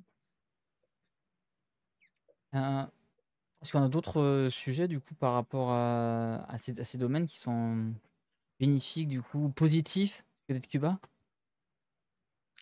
Alors, j'ai déjà parlé de la musique, la danse, on a parlé de l'art. Je te parlais le climat magnifique. Sinon, Qu'est-ce que je en pourrais dire? parlant du climat, on nous parlait de l'environnement. Est-ce que du coup, quelle est du coup aujourd'hui la politique par rapport à l'environnement, contrôle des déchets, etc. Ah, on fait pas le tri, mince. Non, on ne fait pas les tri, mais côté positif, il y a beaucoup de choses qui sont bio, parce comme on n'a pas les produits pour les traiter. Cas typique, un truc que j'adore, les bananes plein temps. Pour les faire mûrir plus vite, on le roule dans du papier journal. On ne met pas du produit bizarre, des choses comme ça. Donc, encore une fois, c'est être débrouillard, tu vois. Donc, non, on ne fait pas le tri. Je pense qu'on n'a pas. Comment dire? Même si on le fait au niveau des foyers, ça servirait à rien parce que le pays n'a pas capacité pour les traiter. Mais côté tout ce qui est plutôt bio, tout ça, je pense qu'on est à peu près fort. Il y a beaucoup, beaucoup de. Je pense que ça s'appelle permaculture. Donc ça, c'est aussi bien. Et après, on a beaucoup de. Je pense que c'est quand même cher, mais on produit beaucoup de trucs de style salade, tomate, beaucoup de fruits tropicaux, genre goyave, mangue, tout ça. Donc c'est bien. Et côté plus environnement, etc., il y a beaucoup, beaucoup de montagnes qui sont plutôt bien protégées. Hum, la chasse, ça n'existe pas. Ou peut-être qu'au niveau, genre, le petit paysan qui habite dans le fond de la montagne, peut-être qu'il se chasse un truc pour lui tout seul, mais c'est pas au niveau sportif. On a beaucoup des grottes magnifiques. Je pourrais vous en parler pendant des heures. Mon père, il était spéléologue à Cuba. Et on a eu pendant un certain moment un record du monde, les stalagmites la plus grande du monde. Maintenant, ça a Ouais, été pris par le Brésil, je crois. Mais on en a eu. sympa. Mais ils ont trouvé une autre. Ouais, c'était trop bien. Et du coup, par rapport aux politiques de protection de l'environnement, est-ce qu'il y a des choses qui sont mises en place? Parce que tu dis, c'est un pays assez magnifique sur les plages, qui a un patrimoine, on va dire, environnemental qui est assez fort, avec Mhm. des parcs nationaux, etc. Euh, Qu'est-ce qui est mis en place du coup pour préserver cette beauté, on va dire, de paysage et puis cette biodiversité? Alors, il y a un organisme qui appartient au gouvernement. Je suis en train de dire qu'est-ce que ça signifie. Ça s'appelle les CITMA, CITMA, et ça s'appelle Ministère des Sciences, Technologies et Environnement. Et c'est eux qui gèrent en fait tout ça. Je ne saurais pas vous dire les mesures précises du tout, mais ils ont beaucoup, beaucoup de ressources par rapport à d'autres ministères, ça c'est certain. Ça se voit déjà dans leurs locaux. C'est quelque chose qui m'a marqué dans ma ville et dans toutes les autres villes que je connais. Les bâtiments de ce ministère-là, il est vraiment toujours très beau par rapport aux autres. Et après, au niveau des parcs, il y a des parcs nationaux qui sont en fait, à Cuba. Je ne sais pas si tu vas arriver à le voir sur la carte, ou peut-être qu'après. Je montre. Tout dans le nord du pays, il y a plein de petits îlots qui sont séparés de l'île plus grande. Et ça, on appelle ça en espagnol Cayo, comme Cayo César. Plutôt dans le nord, tu vois? Tout ça qui est là dans le nord, Ici, hein? dans Là, le centre, là, tu vois? là. Ouais. Donc là, il y en a beaucoup, tout ça. Tout ça. Il y en a beaucoup qui c'est des hôtels, tout simplement. Non, ça, c'est aux États-Unis, ça. Moins au nord, du Vraiment coup. collé. Non, non, Là. là, tu es très loin. Très, très, très loin. Éloigne-toi du plan. Ouais. Et tu vas plus au centre du pays, mais vraiment, Ouais. tu restes collé à la côte cubaine. Ouais, là. Tu vois, c'est tout petit, hein. Îlot là, ici, là. Oui, mais vraiment collé à la côte cubaine, parce que, Ok, voilà, tout ça. ok, ok. Donc là, il y a beaucoup d'hôtels, mais il y en a d'autres où c'est que des parcs nationaux. Et c'est vraiment très compliqué d'y aller. Donc la faune, elle est vraiment isolée. Là, c'est vraiment magnifique. Et moi, je peux voir que des photos parce que mon père, lui, il avait accès. Mais sinon, du coup, au niveau des hôtels, je ne sais pas comment sont les régulations par rapport à la dune et tout ça. Je sais qu'il y en avait beaucoup d'inquiétudes, des questions qui s'est posées ces dernières années. Mais vu que ce n'est pas les Cubains qui construisent les hôtels, c'est les Turcs. Alors, ne me demandez pas pourquoi, j'ai aucune idée. Mais il y a des entreprises turques implantées à Cuba et leur seul job, c'est construire des hôtels. Je ne sais pas à quoi ils servent les hôtels après, mais voilà. Je peux vous dire qu'il y a des parcs nationaux très, très, très beaux dans ces îlots-là. Et ça, c'est cool. Et du coup, en parlant de parcs nationaux, quel animal emblème cubain? Ah, et Tocororo. Et il est très, très beau. Il faut que tu le montres, s'il te plaît. Attends, S'il te plaît, attends, Romain. le toco, Tocororo. Attends, je te mets dans le chat. Ça toco, sera ro, Tocororo. Tocororo. tocololo. Tocororo. Tocororo. Et en fait, c'est l'oiseau Ah, national. c'est un gros toucan. Non. Non, Tocororo. Ça ressemble à rien d'autre. Non, c'est pas ça. C'est pas Non, ça? non. Regarde dans les chats le nom. Ah, attends, je regarde dans Et le tu chat. mets peut-être Tocororo Cuba ou un truc Ah comme ouais, ça. tocololo. Je En fait, regarde dans c'est le un oiseau chat. national. Et la raison Non. pour laquelle c'est l'oiseau national, c'est une raison très belle aussi. Déjà, il a les couleurs de notre drapeau. Mais ça, tu vas me dire, ah, c'est les drapeaux de la France aussi. Et ensuite, c'est un oiseau qui ne sait pas vivre en cage. Il meurt dès qu'il est. Ah, voilà. Ah, mais t'as trouvé? Ah, là, je pense que j'ai trouvé, là. Ah, des belles photos. Ah, Ouais, voilà. Donc, il a les couleurs de notre drapeau, le bleu, blanc, rouge, comme vous, mais il existe à Cuba. Il est très, très, très, très difficile à voir. J'ai jamais vu un de ma vie des vrais, des vrais, des vrais. J'ai juste vu en photo. Et il ne sait pas vivre en cage. Dès que tu le mets dans une cage, il meurt. donc, c'est fou, ça. Et c'est un animal qui est en voie de disparition, qui est préservé, qui est protégé. Enfin, Il est protégé. Je ne sais pas s'il est en voie de disparition. Peut-être pas. Il est protégé, ça c'est certain. On n'a pas le droit de le chasser ni rien. Mais en fait, je pense qu'il doit vivre vraiment dans les montagnes très, très, très en profondeur. Et du coup, c'est très compliqué de le voir. Est-ce que tu as l'histoire du pourquoi c'est l'animal emblème de Cuba? Oui, bah, ce que je viens de te dire. Parce que le couleur, mais je ne sais pas à quel moment, je sais pas à quel moment dans l'histoire. Je pense que ça doit dater de l'époque de quand on luttait contre du coup les colons espagnols, parce que c'est à ces moments-là qu'on a eu aussi notre fleur nationale.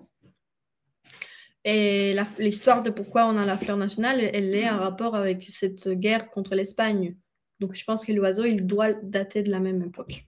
Ouais, ils ont trouvé que ça avait les mêmes couleurs, donc ils ont trouvé que ça faisait un bon symbole à ce moment-là. Enfin, Oui, peut-être la symbolique de l'oiseau qui inspire la liberté, tout ça, contre l'oppresseur. oui, Enfin, qui ne sait pas vivre en voilà, cage, ouais. qui vit pas dans sa cage.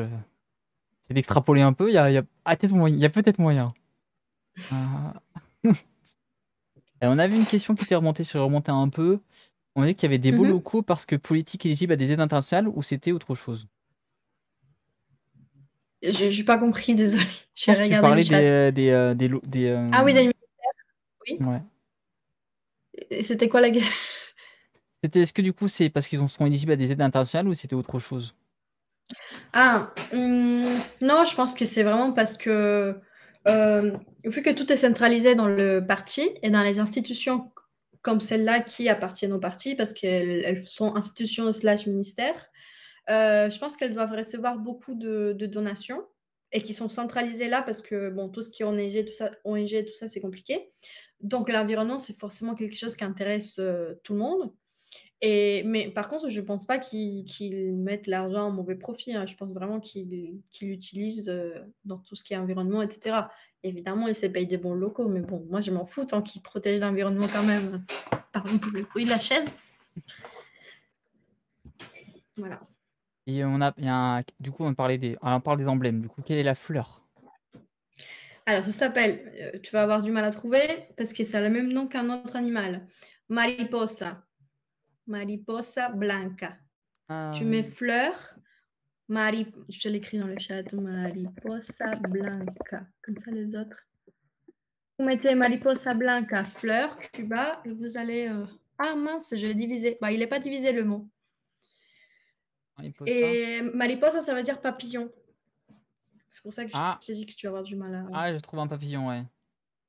Ouais, Anka, bah du coup, tu mets fleur, Mariposa blanca. que sa fleur. Et l'histoire, je connais cette Ah, histoire parce qu'on nous l'a répété à l'école comme ça. Comme ça, on nous répète toutes les histoires à l'école. c'est ça du coup là? Je vais attendre que vous voyez la fleur. Comment? Ça du coup, cette fleur-là? Attends que je la vois parce qu'il y a un petit peu de décalage entre.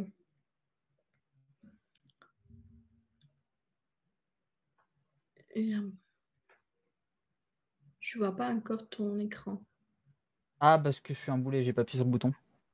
Voilà, ah, voilà ça. Alors. Oui, c'est ça. Voilà. Et en fait, cette fleur, je pense que tu n'y arriveras pas. Aussi, tu zoomes, tu vois, et zoome dans son centre, s'il te plaît. Elle a un petit trou. Et à Ouais, l'époque là, de ouais. la guerre contre l'Espagne, si tu n'arrives pas, c'est pas grave. Si Et à j'arrive, c'est l'époque de bon. la guerre contre l'Espagne, il mettait un petit message à l'intérieur d'un petit papier qu'il mettait dans ce petit trou. Et les femmes, elles portaient la fleur ici, comme c'était un ornement, quoi, un accessoire. Et bah, du coup, comme ça, ils transportaient les messages secrets. Sympa. C'est une petite blague à mon premier modérateur qui arrive depuis tout à l'heure. C'est bien, Voilà. ils sont présents, ils sont sympas. Cool, trop bien. Il y a un aspect qu'on n'avait pas évoqué encore tout à l'heure, que je trouve Mhm. intéressant, c'est que souvent on Bah, voit ton dans chat est sympa, hein. Je fais une parenthèse pour mais dire ton que le chat remercie est aussi, sympa. c'était content. On dit qu'on apprenait plein de choses du coup grâce à toi, donc Ah, c'est super gentil. Moi, ça me fait du bien de parler cuva. J'ai pas ouais. souvent l'occasion. Bah ouais, je me dis que c'est sympa. Moi, je connais pas super bien. Moi, je connais les aspects, je connais la politique depuis Fidel Castro, BD Cochon. Je connais l'histoire politique. Pour le reste, voilà. Et justement, il y a un parallèle qu'on voit souvent dans ces pays autoritaires où tu as un pouvoir politique qui est fort, c'est la place de la Mhm. religion. J'adore. La place et le rôle de C'est la ch- religion, si je peux préciser. Ouais. Alors, déjà, j'adore le thème. J'adore. Ça. J'adore. Ça ramène plein de souvenirs. Déjà, je vous apprends un mot avant que je vous explique quoi que ce soit. Peut-être que vous le connaissez, mais j'ai déjà eu de gros débats en mode ah, ce mot-là, il n'existe pas en français. Bah, si, il existe. Syncrétisme. Je ne sais pas si vous connaissez dans le chat. Si vous ne connaissez pas, je vous dis. Syncrétisme dans la religion, ça veut dire quand deux religions se fusionnent et qu'il y en a une ou l'autre qui prend le dessus, une qui prend le fond, l'autre qui prend la forme. Et syncrétisme religieux, ça signifie ça. Je vous explique ce mot parce qu'il va être important pour vous expliquer la religion à Cuba. Non, voilà, syncrétisme en espagnol, Léo il a mis, mais du coup ça s'écrit pas comme ça en français, je crois qu'il s'écrit avec Non, c'est pas comme Y. ça. Voilà. Mais du coup, je commence par les débuts. Les débuts, c'est que les autochtones cubains, ils avaient des religions très style Maya, Aztèque, tout ça, que c'est plus connu. Ensuite, les Espagnols sont arrivés avec plein de prêtres à mode, avec des croix. Sauf qu'avec les croix, ils ont tué les petits peu de milliers des Cubains qu'il y avait. Et en fait, ils ont commencé à ramener des personnes mises en esclavage, plutôt d'Afrique, etc. Et la religion catholique, du coup, des Espagnols, qu'ils ont voulu imposer à ces personnes-là mises en esclavage, qui avaient des religions plutôt Yoruba, etc., ça a été syncrétisé. Et du coup, les personnes mises en esclavage ont commencé à faire semblant d'adorer ces saints catholiques, genre Saint Lazare, Sainte Barbara, je sais pas comment vous dites en français, Sainte Barbara, je sais pas. Aide-moi, Romain. Ouais, j'étais en train de lire le chat je suis en train de lire le chat en même temps. Ouais, c'est... Bah, les saints catholiques, quoi. Ouais. Et ces personnes mises en esclavage, elles ont commencé à faire semblant d'adorer ces saints. Sauf qu'en réalité, ils ont dit, bon, alors, Sainte celui-là, Barbe. on va dire que c'est Oshun, celui-là, on va dire que c'est Yemaya, celui-là, Voilà, ils ont fait comme ça. Et au fur et à mesure, c'est resté dans la culture, au point que maintenant, vous trouvez des saints catholiques noirs ou des saints catholiques habillés différemment, et vice-versa. Et aujourd'hui, à Cuba, il y a une partie de la population qui est toujours catholique, même si la plupart, c'est catholique pas pratiquant. Par exemple, moi, ma famille, dès que je suis née, on m'a baptisée. Mais on m'a jamais ramenée à l'église après. Et il y a une autre partie de la population qui devient,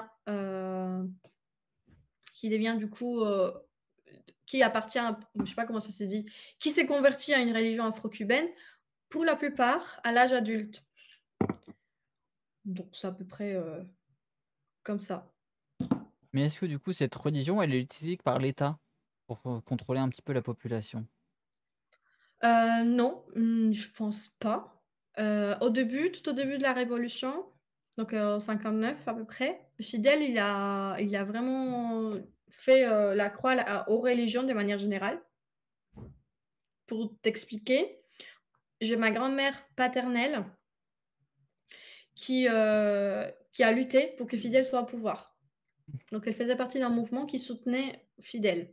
Et malgré ça, elle faisait ça de ses nuits et de ses jours. Elle avait dans sa maison un Sacré-Cœur dans sa maison, comme ça, Jésus-Christ avec un Sacré-Cœur, un truc comme ça. Et quand Fidel est arrivé au pouvoir, il a interdit ça dans les maisons. Donc ma grand-mère qui s'était battue pour qu'il soit au pouvoir a dû retirer son truc de son salon. On n'avait plus le droit de mettre notre sapin de Noël, par exemple. Et je ne sais pas dans quelle année, mais ça doit être fin année 90, début d'année 2000. Il y a Jean-Paul II qui est venu à Cuba. Et Fidel, pour la première fois, il s'est montré en public sans l'uniforme militaire. C'est historique. Bon, c'était historique à l'époque. Pour recevoir justement le Jean-Paul II. Et à partir de ce moment-là, on a eu un férié en plus. Je crois que c'était le 25 décembre. Jean-Paul II nous a offert un férié. Et depuis, du coup, on a eu le droit à mettre ce qu'on voulait, à faire ce qu'on voulait un peu religieusement parlant. Mais ils n'ont jamais utilisé la religion à leur faveur. C'était plutôt soit on le permet, soit on ne le permet pas, mais pas dans le sens de l'utiliser. Et est-ce que du coup, les gens sont très croyants du coup, parce que comme un petit refuge peut-être par rapport à leur vie, ensuite leur religion peut être toujours un petit havre de paix pour les personnes. Est-ce que les Cubains sont très croyants? Ça dépend. Je dirais que les gens qui pratiquent la religion afro-cubaine sont beaucoup plus pratiquants que les catholiques.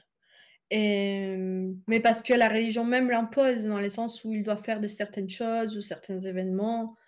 Mais je pense pas non plus qu'on ait très, très, très, très croyant de manière générale.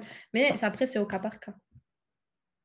Et du coup, avec tous les éléments que tu as donnés, tu auras un élément qui est peut-être central à retenir si on veut retenir quelque chose sur Cuba, qui serait peut-être l'élément principal à retenir. Surtout Cuba. Surtout Cuba. Si on doit retenir Ah, une chose sur Cuba, qu'est-ce qu'il faut retenir? c'est dur. Bah, je sais pas, je dirais que c'est un peuple de résilients dans tous les sens du terme, pour ceux qui restent et pour ceux qui partent, parce qu'il faut aussi tenir le coup quand on part. Donc je dirais ça. Je sais pas. Eh bien, non, résilience, les belles plages, on nous dit. Oui. Voilà, mais je pense que c'est pas le truc le plus important. Et aujourd'hui, si on devait dire quels sont les enjeux du coup de Cuba pour son avenir, ça serait quoi? Bah, je sais pas. Je dirais qu'il faut que ça change radicalement. Sinon, si ça change pas radicalement, j'ai envie de te dire, ça va aller très vite. Ça, il suffit de quelques années que ça finisse de se vider, parce que ça va continuer à se vider. Et si ça change, bah, tant mieux, ça change. Et il y aura plein de gens qui vont vouloir retourner au pays. Et là, ça va être le Dorado, hein, parce qu'il va y avoir beaucoup de gens qui ont pu faire. Peut-être que c'est un idéal que je m'écris dans ma tête, mais j'imagine les changements comme ça, en tout cas. Je pense qu'il y a beaucoup de gens qui ont pu faire des économies en rêvant d'un jour rentrer à Cuba. Et ce sont des gens qui ont pu se réaliser à l'extérieur du pays dans peu importe quel domaine, je sais pas, de la logistique à l'art, à la médecine, on s'en fout, et qui vont aller à Cuba faire ce qu'ils ont fait ailleurs, mais du coup dans leur pays. Enfin, c'est comme j'idéalise la chose en tout cas. Et comment tu vois avec tous ces éléments l'avenir de Cuba? Bah, très noir actuellement. Une vision plutôt pessimiste du coup de Cuba? Ouais. Avenir proche, je le vois très, très mal. Dès que ça change, je le vois très bien. Parce que les gens vont rentrer et parce que le tourisme va se dire, je pense qu'à manière mondiale, hein, les gens vont se dire, bah, Cuba n'est plus Cuba comme on l'a connu. Bah, je vais y aller. Donc ça va être incroyable pour le tourisme et ça va être incroyable pour les Cubains qu'on va pouvoir, pour ceux d'entre nous qui veulent retourner, on va pouvoir retourner, ou en tout cas être plus libre, aller venir plus simplement. Et tu Donc marques futur proche mal, futur non, mieux. tu marques un point qui est assez intéressant. On voit comme l'immigration qui est un peu subie en fait. On critique souvent l'immigration qui est un problème pour les pays occidentaux avec ces vagues d'immigrés qui arrivent. Mais il faut pas oublier que souvent, bah, c'est en fait ces gens qui ont pas choisi de quitter leur pays. C'est juste que les conditions en fait qui sont dans ces pays ne sont pas favorables pour subsister, pour vivre décemment et pour mener la vie qu'ils ont envie de souhaiter. Donc ils sont vraiment obligés de partir, quoi. Et C'est malheureusement, ça. bah, ils n'ont pas d'autre choix en fait. Et Oui. c'est ça ou ne Et pas réussir à survivre, quoi. c'est des gens qui souvent ne choisissent même pas. Où ils C'est vont. pas qu'on s'est, voilà, on s'est pas posé sur une carte et on a dit, alors moi, je veux venir en France. Alors, moi, c'est un peu particulier. J'ai eu de la chance. J'ai fait des études en français, donc j'ai pu venir par les biais de mes études. Mais la plupart des gens, ils disent, bah, il faut que je parte. Et ils partent, et soit ils restent en Équateur parce qu'ils n'ont plus d'argent pour continuer le voyage après, soit ils continuent le voyage, ils disent, bon, il faut que je reste au Panama parce que j'ai plus d'argent pour continuer après. Euh, donc, c'est pas non plus une immigration. Et il y a des milliers, des milliers, des milliers de personnes qui sont mortes aussi dans la mer parce qu'à un moment donné, Fidel, il a dit, tu vois, ça rejoint ce que tu me disais tout à l'heure, s'il faisait des choses pour que les gens ne partent pas. Mais à un moment donné, Fidel, il a ouvert le malécon de la vanne. Il a dit tout celui qui a envie de partir, il va partir. Et les gens étaient hyper heureux parce qu'ils se sont dit bon bah je vais partir sur un pneu, mais je vais partir. Et il y a des gens qui sont partis sur deux pneus, mais il y a des gens qui avaient de la famille à Miami pour le coup, qui sont venus avec des petits bateaux. Bah, qu'est-ce qu'il a fait? Bah, il a ouvert les prisons. Donc quand on arrivait quand les bateaux ils arrivaient en Malécon, ils se retrouvaient avec des prisonniers des délits différents qui disaient bah, si tu veux que ta famille monte, bah, il faut que tu m'amènes moi aussi. Bonne ambiance, Donc, hein? non, ouais, Bonne le ambiance, hein, sympa. Maléconastre, ça s'appelle cet événement. Et du coup, si, bon, on voit bien que tu as une vision assez pessimiste de qu'est-ce qui va arriver, mais est-ce qu'il y aurait des facteurs un petit peu d'optimisme, des points peut-être sur lesquels on pourrait s'appuyer pour envisager quelque chose de plus positif, ou sur lesquels il faudrait aller, vers lesquels il faudrait tendre? Hum, Moi, je dirais si on arrive à s'organiser, bah, je le ferai pas parce que j'aime pas la politique, mais si les gens qui aiment la politique et qui sont en train de faire des choses à l'étranger arrivent à s'organiser, il serait possible de faire quelque chose. Pour le moment, ils n'arrivent pas, parce que j'ai l'impression qu'ils n'ont pas les bonnes raisons. Je pense qu'ils sont en recherche de pouvoir et pas vraiment de vrais changements. Et mon père, il dit qu'il déteste la politique, mais je pense qu'il est juste énervé parce que la politique ne résout plus nos problèmes. Mais il suit beaucoup la politique cubaine. Il me dit en fait que d'un côté et de l'autre, donc du côté cubain, du côté des Américains, du côté de l'opposition qui est à l'étranger, ben, en fait, tout le monde se bénéficie du problème pas résolu. Il y a personne, mis à part les gens qui sont encore à Cuba et qui sont dans la galère et qui n'ont pas de pouvoir du coup parce qu'ils sont dans la galère, qui se bénéficient du problème résolu. Tous les gens qui sont là en mode qui en train de se battre, bah, ils gagnent plus si le problème n'est pas résolu que si le problème est résolu. Ah, souvent, la politique, c'est pouvoir. Nous, de toute façon, on sait pas ce que c'est la politique ici, on n'en parle jamais. Donc, ces affaires de pouvoir, on n'y connaît rien du tout. J'imagine. Et du coup, si on arrive sur une question, aujourd'hui, comment tu vois le rôle de Cuba dans le monde, la place de Cuba dans le monde par rapport à son statut actuel? C'est très fragile comme place parce que on a perdu, on était pendant l'époque au Venezuela, mais ça, encore une fois, tu dois connaître beaucoup plus que moi, je connais vraiment très la cape supérieure. Pendant que le Venezuela était très, très, très, très, très riche, on était aussi très confortable. Et puis on a perdu le Venezuela parce que bah, ils sont toujours là, mais ils sont plus riches maintenant. Ensuite, c'est la Russie, pardon, avec tous les problèmes qu'il y a actuellement, bah, j'imagine qu'ils s'en foutent un peu de nous. Il va nous rester que la Chine à un moment donné. Donc, c'est un peu inquiétant. Et en même temps, je me dis, on s'est beaucoup posé la question aussi, en mode blague, mais en mode pas blague, quoi. Quand il a commencé la guerre en Russie, si Cuba allait envoyer des gens. Parce que quand il a eu la guerre en Angola, Cuba a envoyé des gens. Donc, on s'est posé la question, est-ce qu'ils vont faire pareil avec la Russie? Pour le moment, ils l'ont pas fait, et heureusement. Mais je sais pas, je trouve que notre place, elle est vachement fragilisée parce qu'on n'a plus d'alliés, parce que les alliés qu'on a, ben, c'est pas les bons alliés à avoir. On peut retrouver deux facilement, je pense, des alliés de Cuba. Oui. Ils sont pas forcément les meilleurs aujourd'hui, mais bon. Euh, Est-ce que, du coup, tu parlais de la place, de l'importance de Cuba. Il y a une question moi, qui me vient là-dessus. Et quels sont aujourd'hui Mhm. les facteurs de richesse, les ressources en fait dont dispose Cuba du coup pour. Est-ce que tu as la réponse? Moi, je l'ai pas.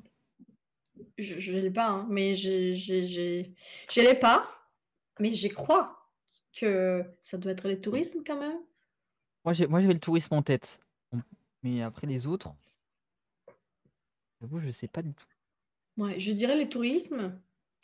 Je pense qu'à un moment donné, ça a dû être certainement la médecine, mais je saurais pas te dire. Parce Est-ce que qu'on exporte beaucoup de médecine, de médecins et beaucoup de médicaments et de vaccins et tout ça, hein. quelle est la place des cigares du coup et de l'alcool du coup à Cuba dans Ah bah ça fait l'économie? partie du Est-ce que tourisme. ça marche aussi là-dedans? Ben oui, non, ça fait partie du tourisme, bien sûr. Mais le rhum, crois pas, hein. Tu sais que Havana Club, et Hmm. ça tu peux le vérifier sur Internet, Havana Club c'est à moitié cubain et à moitié français. Ça appartient à la Pernod Ricard. Ok. Donc voilà. La canne à sucre, on nous parle aussi. Voilà, comme un sucre, on produit même pas assez de sucre pour nous. Je pense pas qu'on a du sucre pour exporter. Ça se trouve, Non, en fait, vous n'en avez pas assez pour vous, parce que tout est exporté aussi. oui, peut-être. Hop, je sais Je pas. sais que quand il y avait l'URSS, on vendait tout notre sucre là-bas. Et du coup, on était bien. Mais après, on s'est retrouvé avec plein de sucre. Et on n'avait plus personne pour le vendre. Ok. Je regarde ton chat. Ouais. Est-ce que du coup, bah, avant de passer à la deuxième partie, pour les petites Mhm. questions de fin d'interview, est-ce que tu aurais un mot de la fin sur ça? En tout cas, Euh, avant que tu répondes, les gens, si vous avez une question, c'est le moment de oui. poser vos questions. C'est le moment de poser vos questions. Je vous remets là, sous la chaîne aussi.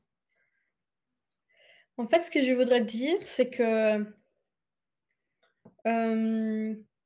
moi, ça m'énerve un peu que la vision de Cuba soit trop idéalisée. Et du coup, ça m'amène à parler des choses moins cool, comme les cahiers de rationnement que je mentionnais tout à l'heure, ou le fait qu'il faut avoir un ami pour aller au médecin, etc.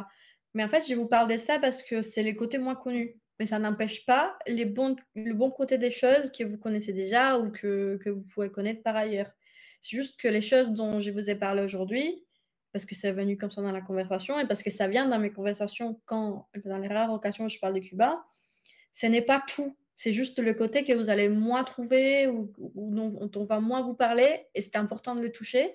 Mais ça n'empêche pas qu'il y en a beaucoup, beaucoup, beaucoup de côtés positifs euh, et que les Cubains, de manière générale, de manière caractérielle, c'est vraiment. Je vous conseille d'avoir au moins un ami cubain dans votre vie. Si vous en avez besoin d'un, ben, je suis dispo. Vous m'appelez. C'est parce qu'il va donner tout pour vous. Il va se démerder. Je sais pas si c'est pour vous. Il va vous aider, peu importe à quel moment, les jours, la nuit, un déménagement, n'importe quoi. Donc je voulais juste me justifier. Bah, me justifier, c'est pas le bon mot, mais expliquer par rapport à ça. Je trouvais important de dire que c'est pas qu'il y a que du mauvais côté. Si mon père il m'écoute dire tout ça, il m'engueule. Mais c'est juste que c'est des choses qui sont moins dites et qu'il faut dire. Ça n'empêche pas qu'on a des plages magnifiques, que les gens sont hyper humains. Et voilà, c'est ce que je voulais dire. Je réponds un peu au chat en même temps. Je réponds hop. Je réponds à Sybelle Pierre qui a posé une question. Hop. On avait une question qui était intéressante avec un sujet qu'on n'a pas évoqué, qui fait un parallèle entre toi, Cuba et la France. Toi qui as vécu dans les deux Mhm. pays, comment tu vois du coup la France du coup par rapport à ça, entre la France, Cuba? Euh, un mode de comparaison, etc. Ouais, la question exacte, c'était des lieux de vie. Voilà. Positif et négatif. Sa vision de la France, du coup, toi qui as connu du coup les deux lieux. Mhm. C'est compliqué parce que c'est tellement vaste. Et il y a tellement du côté de ma vie ici que j'ai pas vécu à Cuba et vice-versa, des choses que j'ai fait là-bas que j'ai jamais fait ici. Mais pour parler d'un truc que j'ai vécu dans les deux pays, la santé, par exemple, ça ne me change rien que là-bas soit gratuit par rapport ici. Je trouve que la santé ici, c'est super, à exception. C'est pour ça que j'ai pris cet exemple parce qu'il y a un côté positif et un côté négatif. À exception du parcours de soins. Je préfère le parcours de soins à Cuba parce que tu peux accéder directement aux spécialistes, du coup, différents en France. Mais sinon, ça ne me change rien par rapport à la gratuité de Cuba, les systèmes français de remboursement. Je trouve que ça, c'est super. Donc, pour le côté, tout ce qui est santé. Après, ça me manque un peu par rapport au lieu de vie et tout ça, manière de vivre. Ça me manque un peu le fait que ce soit un peu plus entre voisins, des choses comme ça, tu vois. Je me vois pas aller voir mes voisins ici en France. Alors qu'à Cuba, je sais pas, je réfléchis même pas à ça. Mes voisins, c'est presque la famille. J'habite à 2, 3 maisons de ma grand-mère. Je vais dès ma maison à la maison de ma grand-mère à pieds nus. J'arrivais à chez moi depuis 3 mois de La Havane et j'allais faire la bise à tous mes voisins. Voilà, comment ça va?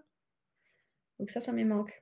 Alors, je vais te prendre une dernière question que j'ai vue passer. Alors, c'est vrai que c'est une question que moi j'ai déjà vu le problème. Je vais te la poser quand même. On n'a pas évoqué le problème de la Mhm. prostitution, notamment lié au tourisme. Ah, Voilà. ah. Qu'en est-il? Franchement, je ne saurais pas vous dire. J'ai envie de vous dire, ça n'existe pas ailleurs qu'à La Havane. Ouais, à La Havane et dans les lieux touristiques. J'ai envie de vous dire ça. Je n'ai jamais vu dans mon village où j'ai grandi. Après, même si je n'ai jamais vu moi-même à La Havane, il faut pas être bête, hein. C'est évident que ça existe ici en France, ça existe partout. C'est le métier le plus vieux du monde. C'est pas Fidel Castro qui va interdire ça, mais c'est pas parce que c'est Cuba qu'il va avoir plus de prostitution qu'ailleurs dans le monde. Mais je n'ai jamais vu. Je pense qu'il faut bien connaître les contacts pour, pour trouver ce genre de personnes qui font ce genre de métier. Euh, et je n'ai jamais vu, et je suis sûre qu'il n'y en a pas, ailleurs que dans les lieux touristiques, très touristiques, genre La Havane, Varadero. Voilà. Et du coup, c'est légal, Tout on ce nous que dit je la peux. Il y a des prostitution? films par contre sur la question. Oui, On nous dit pardon. c'est légal, du coup, la prostitution? Ah non, non, c'est pas légal. Non, non, non, non, non, non, c'est pas légal. Et, et à un moment donné, c'était. D'ailleurs, c'est ça qui parle le film, c'est pour ça que je le sais. Sinon, je ne saurais pas, j'ai pas de contact là-dedans. Mais à un moment donné, avoir des dollars dans le portefeuille, c'était illégal à Cuba. Et du coup, c'était beaucoup plus facile de capter les gens qui faisaient ce genre de métier parce qu'ils avaient tout le temps de dollars, vu qu'ils étaient payés dans cette monnaie-là. Mais du coup, maintenant, ce n'est plus le cas. C'est légal maintenant d'avoir de la devise étrangère. Donc, je ne saurais même pas vous dire comment identifier ce genre de personnes. C'est pas comme vous l'imaginez, genre dans les malécons, les gens faire comme non, non, non, ça n'existe pas.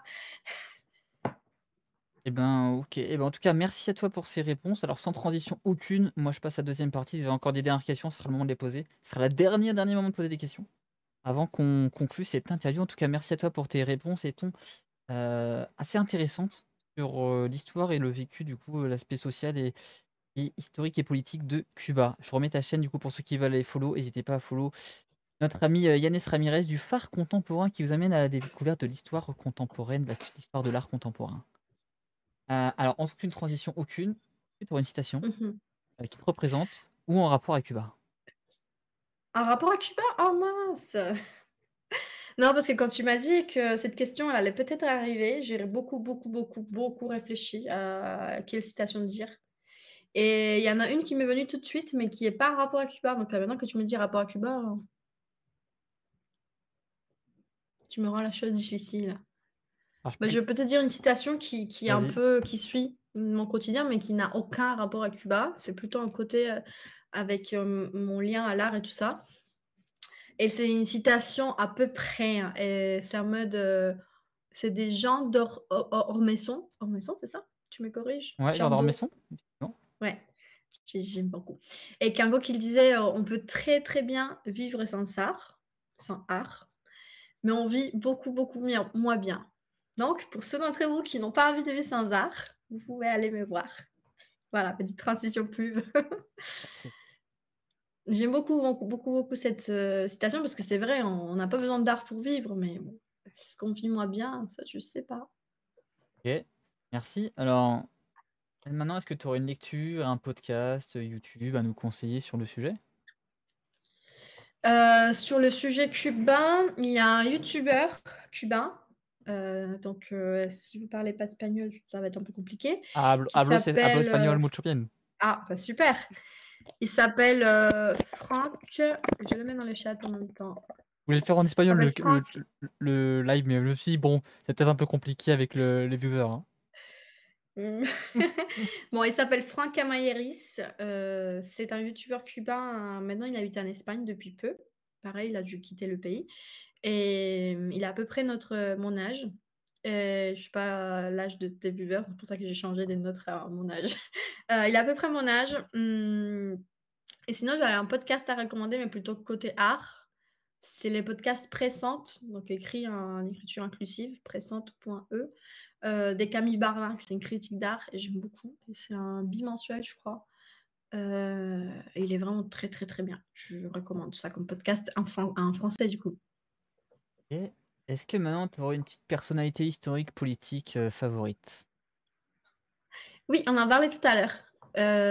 Comme j'ai pas trop la politique actuelle, bah, j'ai décidé de choisir un personnage très, très, très, très ancien. Du coup, je vais choisir Aliénor d'Aquitaine parce que c'était une big boss et qu'elle a tout dominé. Et en plus, elle est morte très vieille, ce qui était très rare pour son époque. Donc, je vais rester sur mes valeurs sûres. Et pourquoi, du coup, ce personnage en particulier? Est-ce que tu as une raison particulière, plus que ça? Oui, en fait, c'est que à Cuba, pendant mes études de français, je devais faire un mémoire et j'ai choisi de faire pendant 2 ans. Donc, j'ai choisi la première année de faire les femmes dans le Moyen Âge pour un peu enlever ce stéréotype des femmes soumises, etc. Parce que c'était vraiment pas des femmes soumises au Moyen Âge, c'était plutôt après. Et pendant la deuxième année, j'ai voulu choisir des exemples de femmes qui sortaient des archétypes qu'on a à Cuba, créés évidemment parce qu'on n'en a pas eu de Moyen Âge, donc on s'est fait des idées reçues. Et j'ai choisi Jeanne d'Arc, Héloïse d'Argenteuil et Alinor d'Aquitaine. quand j'ai pu vraiment étudier sa vie, tout ce qu'elle avait fait un peu en manipulation entre guillemets, politique pour placer ses enfants et ses petits-enfants et comment elle avait fait tous ces parcours, mais vraiment physiquement d'un lieu à l'autre, tellement loin à son âge. Et tout ce qu'elle avait fait aussi côté troubadour et son grand-père et tout, bah, du coup, c'est pour ça que j'ai décidé de rester sur Aliénor. Je vais prendre encore des questions dans le chat parce que j'en ai vu qui sont pertinentes et une que je trouve vraiment bien. Est-ce que tu aurais une femme cubaine?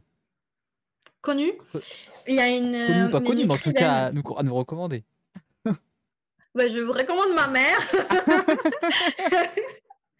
Non, mais il y a une écrivaine. Je l'écris aussi dans les chats parce que ce sera plus facile. Il y a une écrivaine, je crois que c'est comme ça son nom de famille, Dulce Maria Loina. J'aime beaucoup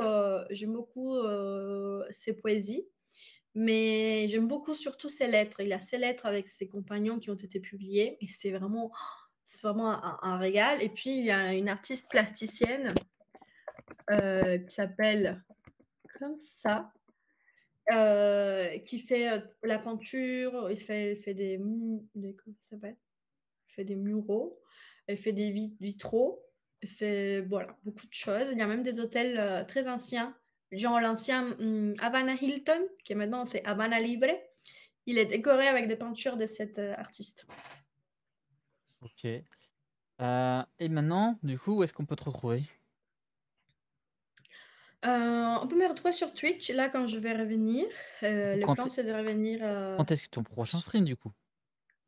Alors, mon prochain stream, c'est jeudi prochain, donc dans une semaine. Je vais faire un jeu gazer spécial culture, art, avec Marie du compte Astragal, qui est ici dans les Tu es chats présent, on normalement. salue Marie.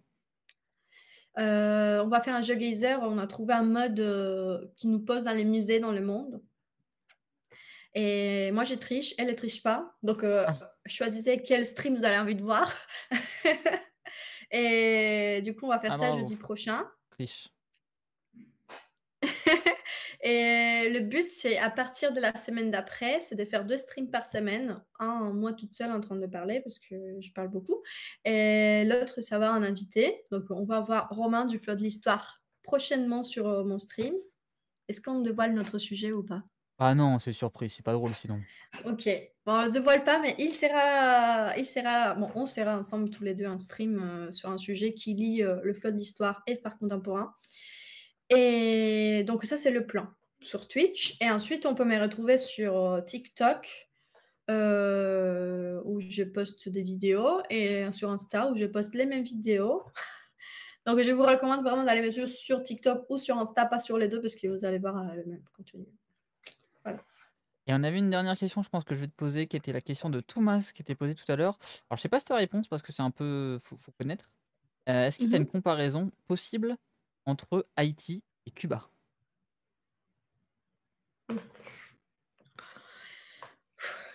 Comparaison entre Haïti et Cuba, je connais pas déjà pas beaucoup du tout Haïti, mis à part qu'on est touché presque au même niveau par les ouragans. Et c'est presque toujours au moment des ouragans où on entend parler d'Haïti à la télé cubaine. Et souvent très mal, en mode qu'ils ont été dévastés et tout. Parce que oui, ça je voulais te le dire, et c'était possible aussi. On a été très bien formés aux ouragans. Genre, on sait ce qu'il faut faire pour prévenir les fenêtres de tomber, enfin bref, tout ce genre de choses. Donc nous, ça va, on n'est pas très touchés par les ouragans. Mais les Haïtiens, par contre, eux, c'est vraiment à chaque fois, c'est dévastateur. Donc je ne saurais pas faire une vraie comparaison, mis à part qu'on est très, très, très, très voisins. Bah, eux, ils ont une île d'à côté qui s'appelle l'Espagnol. L'Espagnol, ça regroupe Haïti et République dominicaine. Mais je ne saurais pas faire, on parle même pas la même langue. Eux, ils parlent en français, en créole, quelque chose comme ça, je crois. Donc, je ne saurais pas dire plus. Ah, du coup, on va remettre la Désolée. carte quand même pour finir, comme là-dessus. Bon, les gens voient. On a Cuba Oui. qui est là, et on a du coup Haïti qui est là. Et on parlait un peu de piraterie tout à l'heure, juste pour l'anecdote, on parlait de la Sainte-Barbe. La Sainte-Barbe, bah, c'est pour ça que c'est lié au nom du saint en fait que par la partie dans le bateau ça s'appelle la Sainte-Barbe. C'est pour protéger les poutres, pour éviter que ça explose dans les navires. C'est ça. Et effectivement, on parlait de la piraterie. Il y a beaucoup de choses qu'on pourrait dire sur Cuba, Haïti, la Jamaïque, sur Bah, la j'imagine. piraterie. Cette zone, Si on inclut les Bahamas, on a un petit triangle là, plutôt sympa sur l'histoire de la piraterie, mais on en parle beaucoup ici. Si vous êtes intéressé, on en parle assez régulièrement. Et j'ai prévu d'en faire un dans pas trop longtemps. Mais en tout cas, merci. Est-ce qu'on a une toute dernière question avant que nous on vous laisse? Moi, je rappelle aussi, du coup, je vais remercier le chat d'avoir été présent. Merci à vous pour vos questions, merci à vous pour votre bienveillance, merci à vous pour votre présence. Merci du coup à Yannette du coup pour sa présence et ses questions et ses réponses du coup pertinentes pour ce sujet qui était vraiment très sympa. Ça me fait plaisir du coup d'avoir échangé sur le sujet. On n'avait jamais traité le sujet en live et c'est bien cool d'avoir quelqu'un qui a vécu là-bas. Ça donne un petit peu de lion et puis de corps du coup au sujet. C'est vraiment super, super intéressant. Donc moi j'espère que ça vous a plu. Vous avez passé un bon moment avec nous. Moi, je voulais quand même remercier Romain de m'avoir eu ce soir. C'était super, super. Ça m'a fait un bien fou de revenir sur Twitch, même en tant qu'invité. Donc, ça m'a redonné encore plus de force pour reprendre les streams. Les sujets étaient super parce que bah, c'est chez moi et que ça me manque. Ça fait 4 ans que j'y vais pas. Et merci beaucoup le chat. Merci à tous ceux qui ont été là pour regarder, pour poser des questions. À tous ceux qui sont abonnés. Il y a plein de gens qui sont abonnés. Merci beaucoup. Et voilà. Je fais des gros bisous Bah à oui tout les le monde. amis, Aux 24 qui sont là. n'hésitez pas du coup, je rappelle, hein, si vous voulez follow la chaîne, ça va m'aide beaucoup énormément. On est en train de monter des partenariats, donc n'hésitez pas à lâcher votre meilleur follow. Et vous passez du Ron Marando, ça c'est une moussaillon, ça fait super plaisir. Et sinon vous avez un Prime qui dort, et ben c'est moins cher que gratuit. Et ça permet de financer le ROM pour les invités.